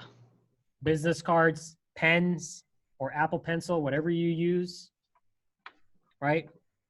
Discount coupon to a moving and storage facility. Love that. Beautifully done. Beautiful, right? In your manual, at the end of your manual that I sent off to everyone, and I think it's one of the last pages, you're going to see a collection of other things that you could put in your appointment toolkit. I would refer to that toolkit if I were you. The key here, ladies and gentlemen, is you want to make sure that you are ready to go and take that listing. And here is the cool thing about this that many don't think about. The listing appointment could be the last time you go to that property. The listing appointment could be the last time you go to that property. You go there with everything you need, slap the lockbox on that property, get away from there, and you never have to go back again. Until the property's sold and you want to go get that lockbox back. That's it. Okay. All right. Let's keep this conversation going because I'm liking it. Are you guys liking this? Is this good stuff? All right. Let's talk about the 10 steps really quickly and then let's get you guys off to your day. So here's the 10 steps to mastering the consultation. The first thing is going to be to confirm the appointment. All right. The key here with the appointments is get an appointment booked as early as you possibly can. Don't wait. Don't book it out for a week. A lot of us, when we book appointments, we want to wait out a week. Don't do that. Book it for as soon as you can. All right. You also want to listen out for the tone that they're using. Does it sound like they've changed their mind? Do they sound reluctant? Right? At this point, you've already pre-qualified them. You've ideally already delivered the pre-listing package as well. We want to see if any sort of changes in their tone are telling us that, man, there's some reluctance here, and call it out right then and there. It is okay to say, hey, you know, Mr. Seller, I'm hearing a little bit of reluctance here. Talk to me about what's going on in your mind. Okay. Also, when you're confirming the appointment, ask them this question. Mr. and Mrs. Seller, did you complete the homework that I set out for you in the pre-listing package? Oh, you know what? I forgot. Oh, shoot. I'll make sure I get it done. You know what? I did see it, but I don't know. Then you could address that objection right then and there. You don't have to wait for the appointment. All right. Step 2, adopt a yes mindset. We already talked about this. Make sure you are doing everything you can to get yourself in the mindset that you are going to take that listing. It is not a question of if, but how quickly can you get this yes and get out of there with the agreement? That's what the real question is.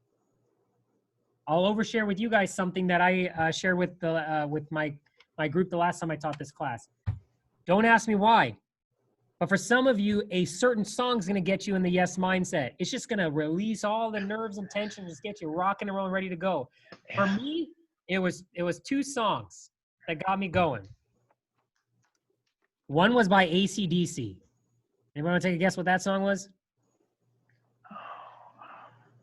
It was Back in Black. I just love that song. Then the other song was by Genuine called Pony. Don't ask me why, but that song just got me in the right mindset of rock and roll. But there's probably a song that just gets the blood pumping it, and make sure that you know you are going to walk away with that listing. Yeah, Deja, don't ask me why, but Genuine Pony always got me going. All right, let's talk about entering and touring. Okay, some key points here with the listing agreement. Congratulations from Post Malone. I love that song. That's a great song. Circle will probably be another one.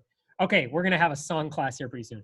Entering and touring. So here are some key things here, guys and girls.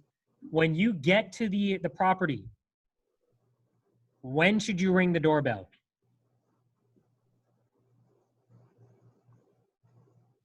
Before they answer. I would ideally say yes. If we have a 3 o'clock appointment, when are you ringing that doorbell? 3 o'clock. 3 o'clock. 3 o'clock, 3 o'clock. What'd you say?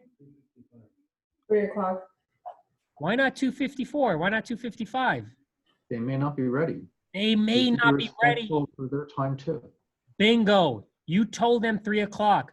In most appointments, and we've been taught and told, the right thing to do is to arrive to your appointments early. This is not one of those times to ring the doorbell at 2:58, 2:57, 2:56. You ring it at 3 o'clock. Be careful about 3:01, but you ring it right at 3 o'clock. Now, here is the caveat though. Arrive early. Arrive at 2:55. And here's what I want you to do. You park your car, not in the driveway. You park your car where the front door can see your car pull up and park. You get out of the car, and here's what I want you to do. I want you to take your phone out, and I want you to start taking pictures of the neighborhood. I want you to start taking pictures of the facade of the house. Why are you doing that? Because you got the listing. You got the listing. Why else are you doing that? They're probably watching you. Bingo. They have a corner of a window where they are watching you. And they're watching you with the attitude that you are taking this listing. You look professional. Bingo, Luca. So you pull up where they could see you, you get out of your car, you start taking pictures, and you are showing them that you are there meaning business. Okay? Now, when you ring the doorbell, Diana Kokoska, one of my favorite people in our industry, her script, as soon as the seller answers, she states to them, just as any listing agent should be stating to the seller, Mr. and Mrs. Seller, thank you for having me over for the opportunity of interviewing for the job of selling your home. We had an appointment for 3 o'clock and it's 3 o'clock. Mind if I come in? It's as simple as that. We had an appointment at 3 o'clock and it is 3 o'clock. Thank you. Start with thank you. Come from gratitude. It's going to put them in the right mindset as well as your prospect. Thank you for having me over. When you come in, one of the best things that I would do upon entering somebody's house, you ask them one question. What's that question? Should I take off my shoes? Bingo. Who said that? Who said that? Luca. Luca, you got it. Shoes on or off? Be respectful of traditions like that. Shoes on or off are one of the easiest ways. Yeah. Okay? Same token, you can also bring shoe covers and just put them on automatically. I would still ask, yeah, and yes, yeah, you can bring those shoe coverings, but definitely want to ask. Now, if you have stinky feet, bring some athlete. All right, moving on. Bring some Febreze. Or Febreze. Yeah, were you a dancer back in your pony days? I just listened to that song. Wow. And by no means was the lyrics why I listened to that song. It was just the power of that song. It just had me going. But shoes on or off is one of the best questions you can ask. All right. Upon getting in, here's what you want to do. You want to get to the kitchen first. The kitchen means that they are going to be comfortable with having a conversation with you. Okay? You want to make sure that your items are actually dropped off at the kitchen. The kitchen is naturally, I don't know about you guys, but that is where my family gets together and we have good and open conversation around things. We drop our guards down. In the living room, not as much. There's also distractions there. Kitchen is meant for conversation and eating. Okay? So you're going to want to, as quickly as you can, say, do you mind if I set my things down in the kitchen? What you're also doing by asking that is you're starting to, and some of you aren't going to like this word, but I'm telling you, you're going to want to make sure you're achieving this in your listing appointments. You're starting to take control of the meeting right from the get-go. You don't want your prospect to be taking control. Okay? I'm not telling you to dominate. I am telling you to control the conversation, though.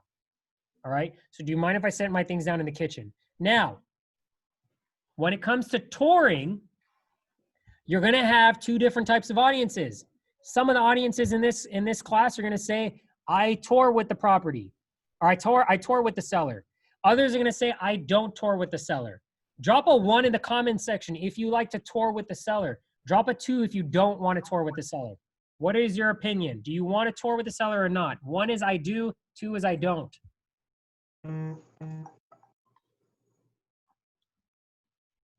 All right, it's almost unanimous, but did we get everybody? Okay. Why 1? Why are all of you saying 1? Talk to me.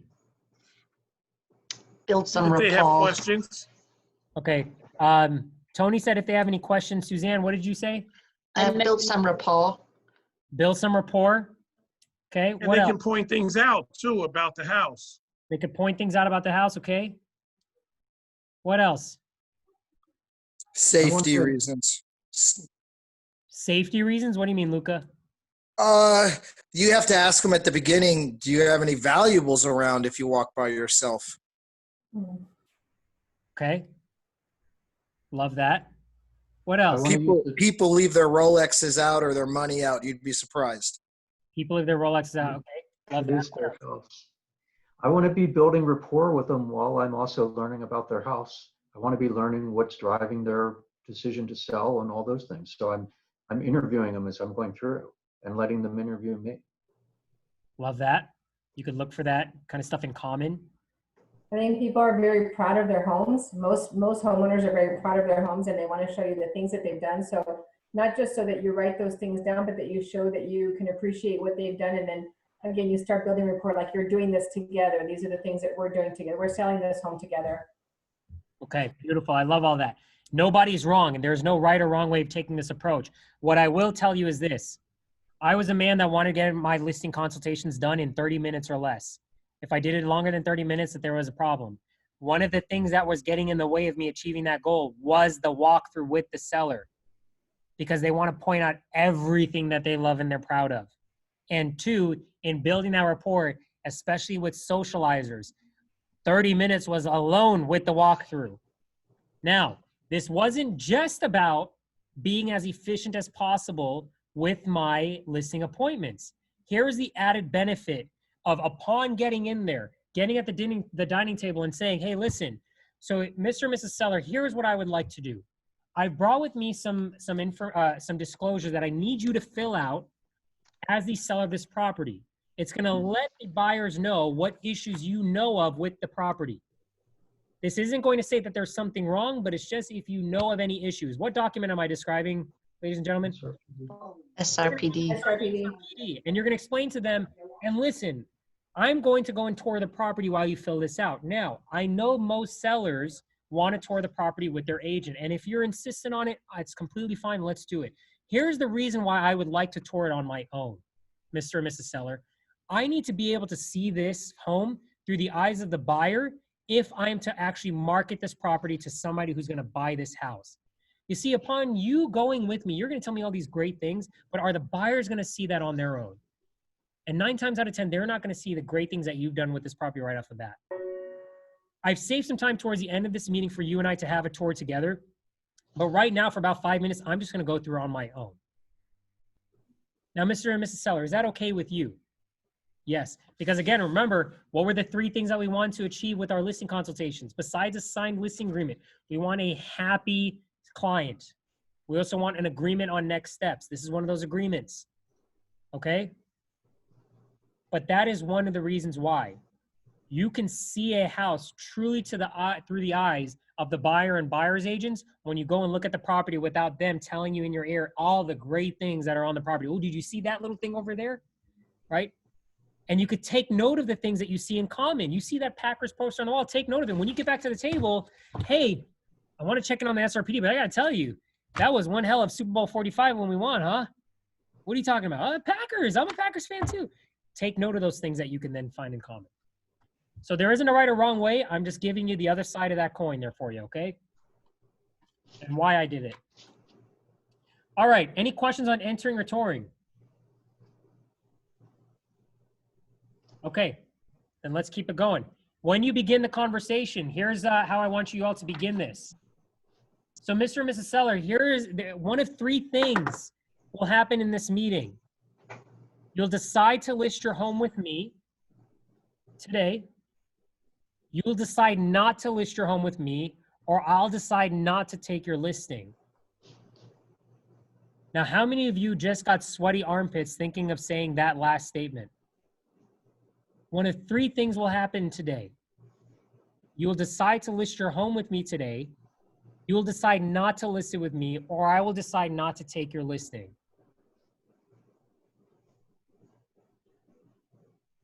The power in saying that last phrase is showing this is going to be a mutual agreement on all details of this listing that we're about to do.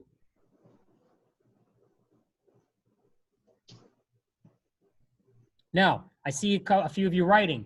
Here's the next thing. To begin, Mr. and Mrs. Seller, I would like to ask you 3 very important questions. Suzanne, you said you wanted your listing appointments to be done in 30 minutes or less. Here's how you get it done in 15. Mr. and Mrs. Seller, so to begin, I have 3 questions, very important questions to ask you. Are you ready, Mr. Seller? Yes. Okay. Suzanne, can you be my role play partner? Okay. Okay. First question for you, Mr. and Mrs. Seller. Are you definitely ready to sell your home? I am. Yes, great. Okay. That question number 1 was, are you definitely ready to sell your home? Question number 2. Are you ready to price your home to sell, or are you okay with it sitting on the market for some time? I want to price it to sell. You want to price it to sell. So I take it you're highly motivated. I gotcha. Okay. Yeah.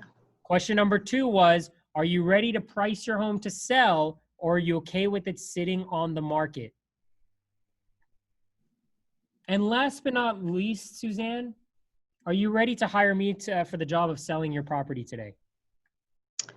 I'm not sure. Great. Pause. The last question was, And last question, are you ready to hire me for the job of selling your property today?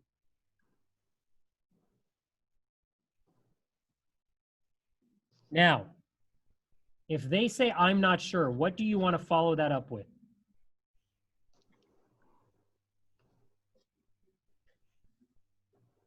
Do you have other appointments with other agents? We're not worried about other agents. What can I do to win your business today? Bingo.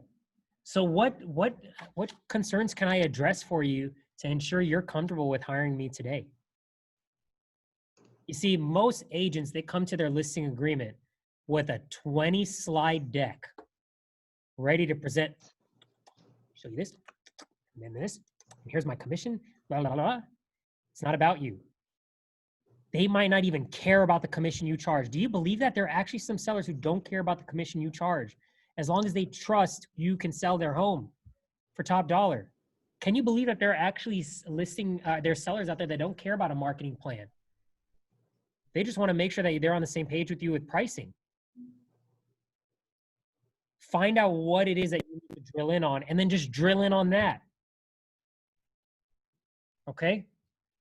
Suzanne, does that help you make a 15-minute presentation possible?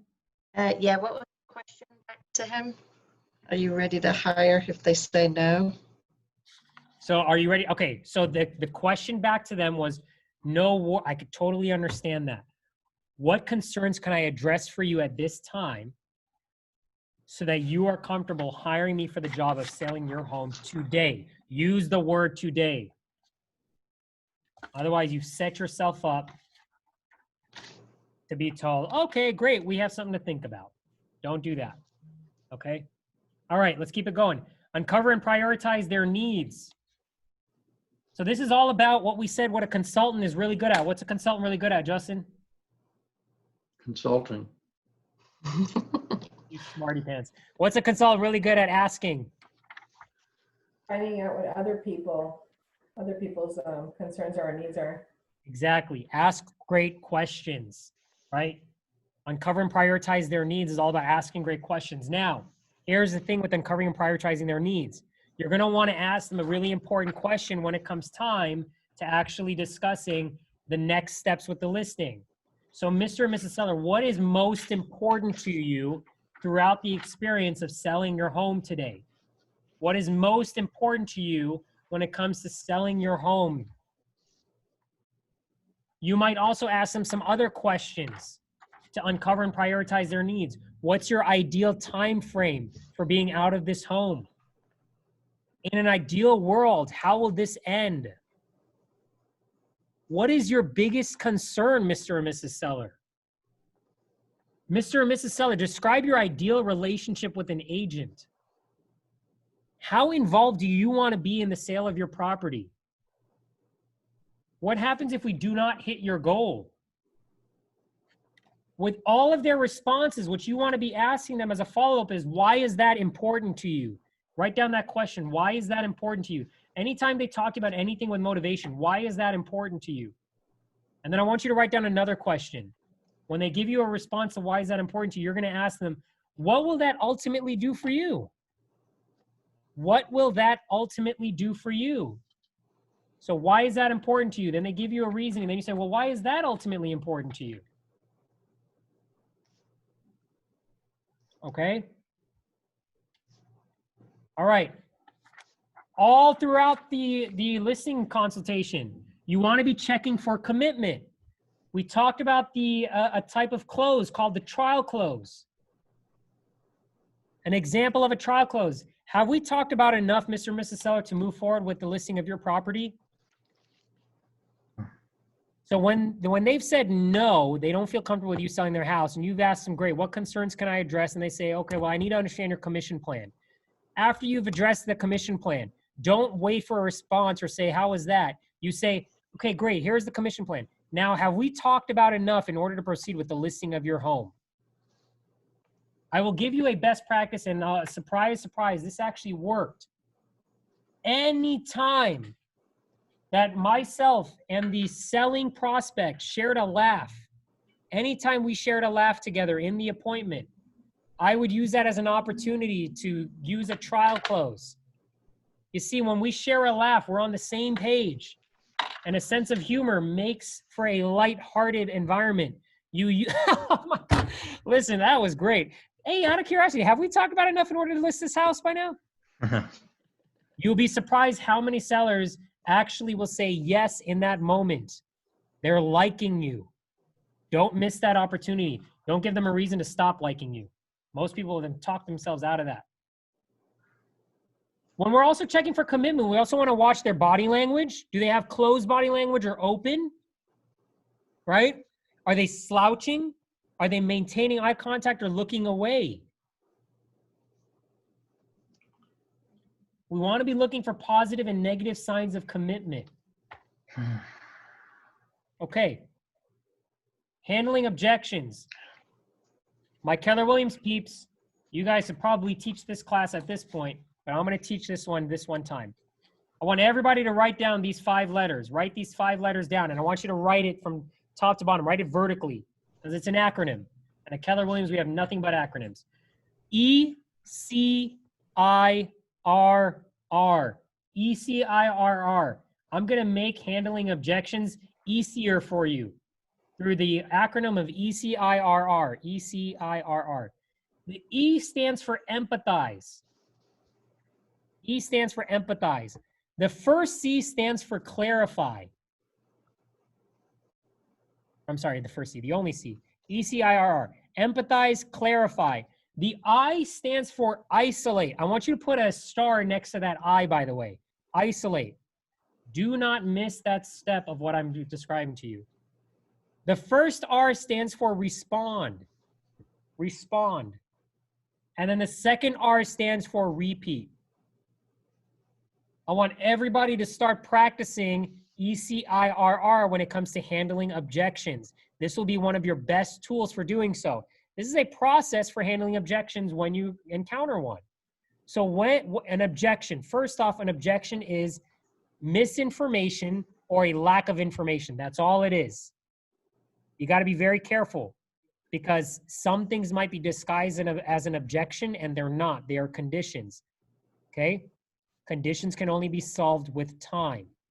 But there are going to be some times where they're missing information or they have the wrong information, and that is your cue to start going to E-C-I-R-R.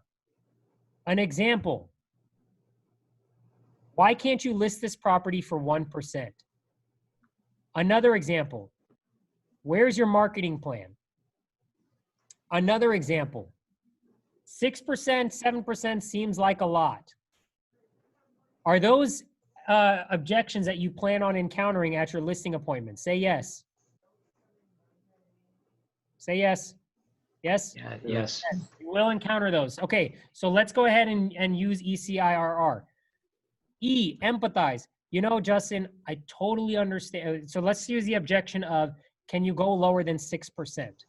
Can you go lower than 6%? Daniel, can you go lower than 6%? Great. Justin, E, empathize. Justin, I could totally understand why you would ask that question. If I was selling my house, I would want to net the most money possible. And I'm assuming that's what you want. Is netting the most money possible your primary concern here? I think so. Okay. We just also did clarify. You want to clarify. So if I'm hearing you correctly, netting the most money possible is your concern, right? We just asked it a little bit differently. Okay. I is isolate. Do not skip this step. Draw another star next to the I just to make sure you never skip isolate. So Justin, besides my commission, is there any other reason you wouldn't sign your listing agreement with me today? None that I can think of right now. Just so we're clear, besides the commission, is there any other reason you won't sign the listing agreement with me? You know, depending on your answer on the commission, then I might come up with another objection. But okay, we want to isolate to reduce the chances as much as possible. And we would sit here and park here for a minute until we've truly understood what is the concern at hand here. Because the last thing we want to do, and I've seen agents do this all the time, they'll skip over isolate and start addressing the objection. And then what will happen immediately after? Another one. Another one. That's right. In the words of the great DJ Khaled, another one. Why people might not understand that. That's okay. So you want to make sure that you're avoiding a constant flow of objections. Isolate them as much as you can. Then the first R for respond, that's what we practice. This is what we practice in scripts practice and role play. How do we respond to certain objections? So for example, the 6% commission plan, I'm going to tell you one of the best things that you could do for your business. And this will actually prevent you from ever having to answer that question of, can you lower your commission again? Write these 3 words down. Flexible commission plan. Flexible commission plan. Gary Keller in 2017 saved my business's behind by telling me, and everybody else that was watching in Mega Camp 2017, the best thing you could do for your business right now is set yourself up with a flexible commission plan. For those of you who don't know what one is, email me and I'll send you mine. Email me at danielmahabir@kw.com and I'll send you mine. Make a variation of it. Okay? danielmahabir@kw.com. Make a variation of it. That will actually handle the objection right there. What a flexible commission plan is this. Based on certain parameters, my commission rate is actually variable. And it can actually be highly reduced based on certain parameters being met, such as your representation of certain parties or you doing other things. So there's a lot of research you could do on flexible commission plans, but if you have one and you put it in your pre-listing package, you might be shocked by that. I include my pre-listing in my pre-listing package, the flexible commission plan. It answers that objection right then and there.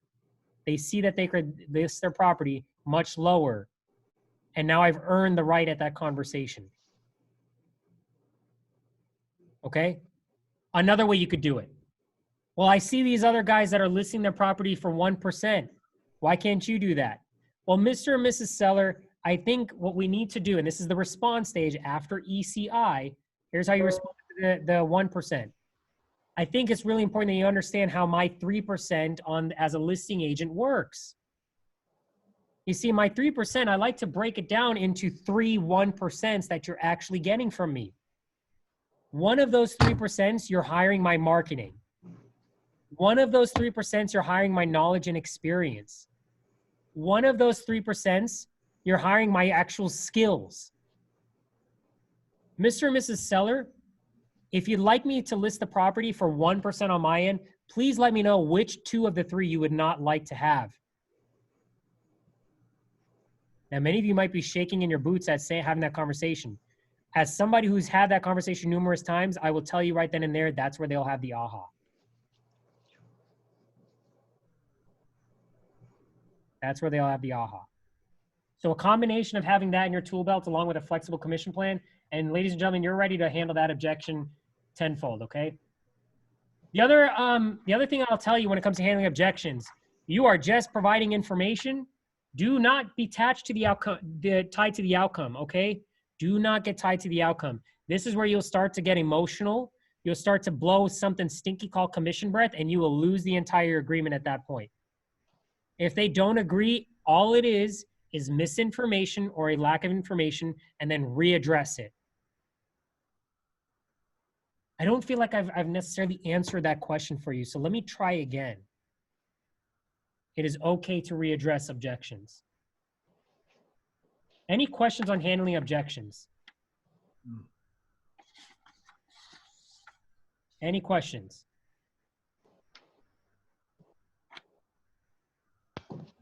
Okay. The last 3 steps, they're pretty easy. So you want to set expectations with the client, not for the client, with the client. Okay? Mr. and Mrs. Seller, now that we've gotten everything signed, here is what I see us doing next. What would you like to see happening? Write them all down and then come to a mutual agreement. So Mr. and Mrs. Seller, if I'm hearing us correctly, this is everything that's going to happen and who's going to do it by when. Is this all accurate? You are now both bought into the selling process with their home. You are now both bought into it. Next one, negotiate to resolve their issues. So this is where we kind of talked about this in handling their objections, but you're going to be able to see by the end of the appointment what sort of energy is being brought out in that meeting. This is the point at which you want to make sure you're showing to them that you really do definitely care, and you want to help identify any unresolved issues. So Mr. and Mrs. Seller, one of the best things you can do before you leave that meeting, before I leave here today, I want to make sure any unresolved issues are addressed. I know at this point, my head can go to sleep at night. I want to make sure yours can as well. What do we still need to discuss? Mine, is it? That's not What do we hot still need to enough. discuss? Okay. And then last but not least, no surprise here. One of the biggest reasons agents don't close the appointment is because they don't ask for it. Ask for the business, not just once, numerous times throughout. Numerous times throughout. Remember, there are 10 different types of closes. 10 different types of closes. Would you be offended if I asked for us to move forward with the agreement at this time? Wouldn't it make sense for us to then proceed with listing the home today? Sounds like we should sign the agreement. Ask for the close. Now, you would think that your listing consultation is done once you've done everything that I've discussed, because I did say it was a 10-step process. There's a bonus number 11. Don't ever miss this opportunity to thank your prospect. Whether you've taken the listing or not, send them a card thanking them for the opportunity. No matter what the outcome was, you send them that note card. You see, a thank you is laying the groundwork for the quality of service you provide to both your prospects, clients, and anybody else outside of that. Set that groundwork and know that if you didn't take that one that you went on, you will win the next one. Just reflect on what you didn't do or what you did to not earn that listing.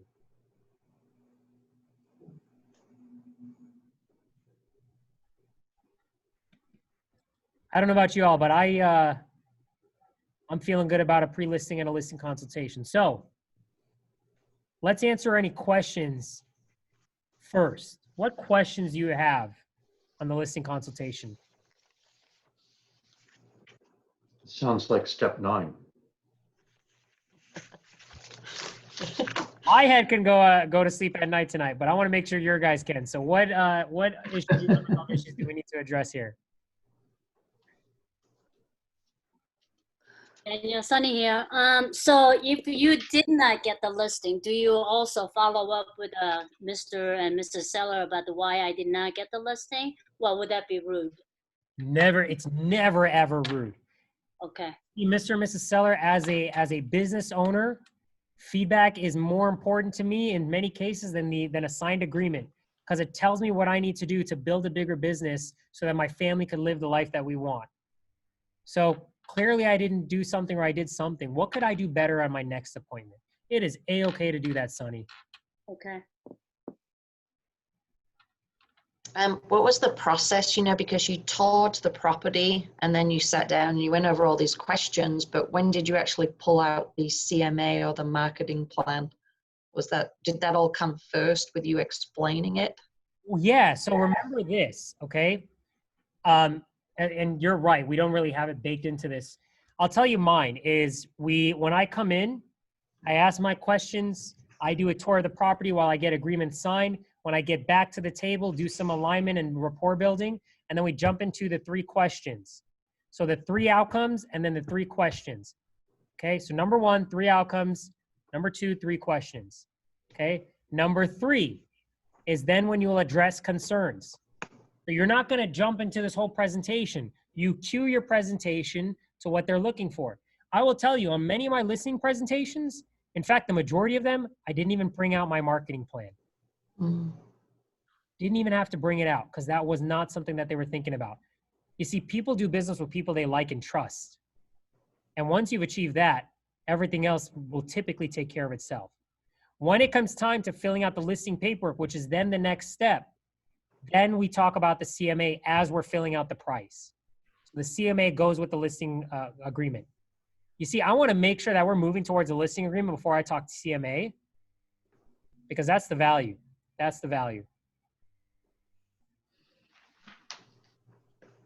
Do you think the Mike Ferry presentation, which is similar to yours, is too long?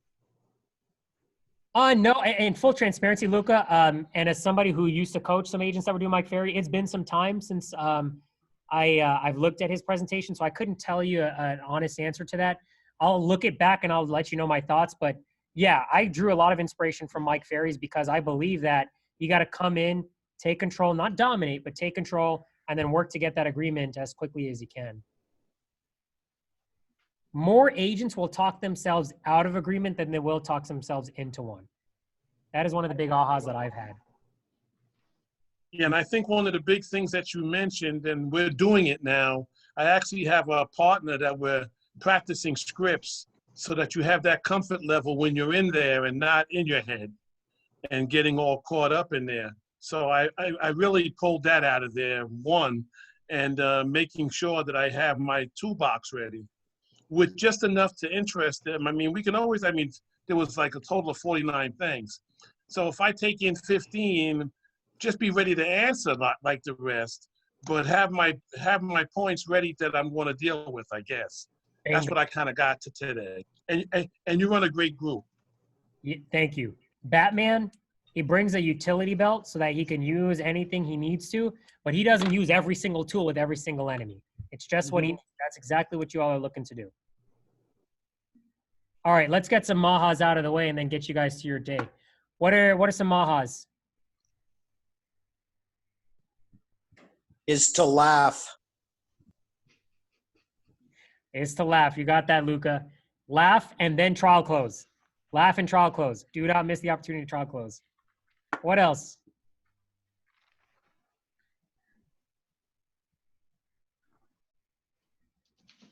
I like what you said. Control, but don't dominate. It's similar to Coach Wooden. Be quick, but don't hurry. Bingo. Love that, Steve. Love that. There's a lot of John Wooden in this class, actually. The 3 questions to start the presentation with. Love that, Adrian. Try to be a consultant instead of try to be an agent, try to be a salesperson. So that really drove me again. And that was my philosophy when I going into the person's house, people I list. And I think that really drove me to what I need to do more focus on, try to sharpen my tools with being a consultant. Love that. The only thing I would say, Sonny, a great mentor who was probably 2 feet tall and green all over told me once, do or do not, there is no try. So be a consultant, right? Don't try, be a consultant. Starts with be to achieve. Jerry, you're spot on with that. Be a consultant, not an agent. I like that you can close without giving them the whole marketing as long as you build a rapport and if they like you. Bingo. In fact, that should be in the pre-listing already. So just get that out of the way. Yep. Awesome. Ladies and gentlemen, I first off want to apologize for taking 15 minutes more of your time than originally intended. I'm usually much tighter with my agenda. I will make sure that we are. That activity definitely threw me off on our schedule, but I try to get us back. I will make sure that we are tighter on next Friday. Just so you know, next Friday is going to be about servicing and marketing, as well as offers and negotiations. So we have some great conversations to have. We're going to do our best to get it done in 2 hours or less. Just know that this is usually an 8-hour class and we're getting it done in chunks that you can actually digest. Make sure you're also getting this knowledge for earning's sake, not learning's sake. And what I mean by that, as somebody who's been in this class before, in your shoes, you probably have a library of to-do items right now. Just pick one and go and master it. Don't try and do 14 different things right now from this class. Pick one and go and knock it out over the next week. All right. One thing getting done great is much better than a whole bunch of things thinking of getting done. Can I ask you a question? Absolutely, Luca. It might be off track a little bit.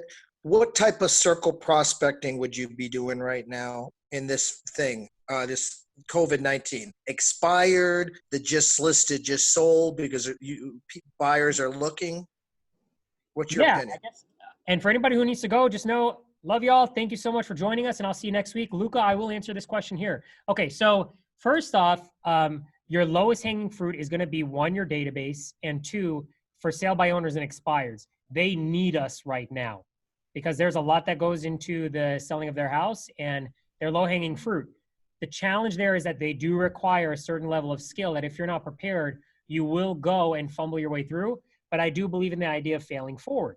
So if you're willing to go after that low-hanging fruit, there is massive reward there in mastering it, but you're going to have to learn it because it does require some skill. I think that's a great opportunity there. I also think that right now what you should be doing, and we talked about this in our sales meeting as an office yesterday, you should be reaching out to your title partners and start getting NOD lists, because those are going to, and the quicker you can start mastering that dialogue and how to handle notice of defaults and pre-foreclosures, you're going to start seeing those get a little bit more rampant over the coming months. So I would say for the sake of what's to come, potentially in the next 3 to 6 months, start working NODs and pre-foreclosures now. For me though, my mantra has always been, I don't care what list you give me. It's play the numbers game at the very least and just start and write these 3 words down: location, motivation, timeline. Go and prospect and find people's location, motivation, and timeline. So hopefully that helps. Database for sale by owners and expireds, and then NODs and pre-foreclosures would be really good ones right now. If not, circle prospecting. Thank you, sir. That's a good book, Falling Forward. Yes, very much so. I will say one other thing, Luca. If you do circle prospect and you want to get a little bit more calculated with it, right? You don't want to do too much of calculating, but you want to at least know where the lower hanging fruit is in circle prospecting. Write down turnover rates. Feel free to email me if you want to learn about turnover rates. Go to where the neighborhoods are actually having activity, and that's where you'll find more. Where there are neighborhoods where there are 2 or 3 listings in the last 30 to 90 days, there's going to be another 1 or 2 listings that pop up. There's a way to find those neighborhoods, and it's through turnover rates. I'm happy to go over that with anybody that has that question. And what is your email? Daniel Mahabir. So Daniel and then Mahabir, M-A-H-A-B as in boy, IR.com. Thank you. You're welcome, Tony. And it's the same as the email you've emailed the class information from, right? The same one, exactly. That's correct, Justin. Yep. Okay. Oh, and I never did get my information from the first class. It was never emailed to me. I'm wondering if I might have the wrong email for you because I got 4 bounce backs. So I'll check with you, Tony. In fact, do me a favor, Tony. I'm going to keep this open for a minute here. Drop your email in the chat for me. If you want to send Got it. Yeah. All right. Any other questions, whether it's dealing with this class or not? Thanks, Daniel. You're welcome, Justin. Thank you, Daniel. Appreciate it. You're welcome, everybody. You're welcome. All right. You're welcome, Jeannie. All right, Tony. I'm coming to you. No, you're good. You're good, my friend. I just want to check it and see if it was one of those that bounced.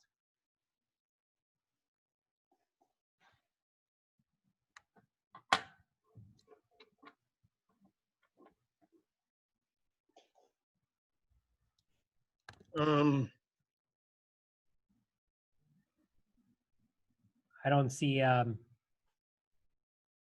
should be it. Oh yeah, that's definitely not the one I. Is that what you registered with? I believe so. Oh no, you know what? You probably got me with T. Carter Vegas 2018 because I was over at Realty One. Is that possible? I'll tell you right now what I have. And I was telling you I switched over. No, I have it here. Tony Carter at easystreetrealty.com. That's me. Yeah, it came through. It was called Replay and Resources. Win with Sellers Part 1. Check your spam. Okay. And do me a favor, Here, just in case I didn't know and deleted it, resend that and I'll check my spam. Boom, it's already done for you. You are the man. Thank you. Have a good week until I see you again. You too, sir. Have a good one, all right? Yes, sir. Awesome. Bye-bye. Bye-bye. Hi, Mary.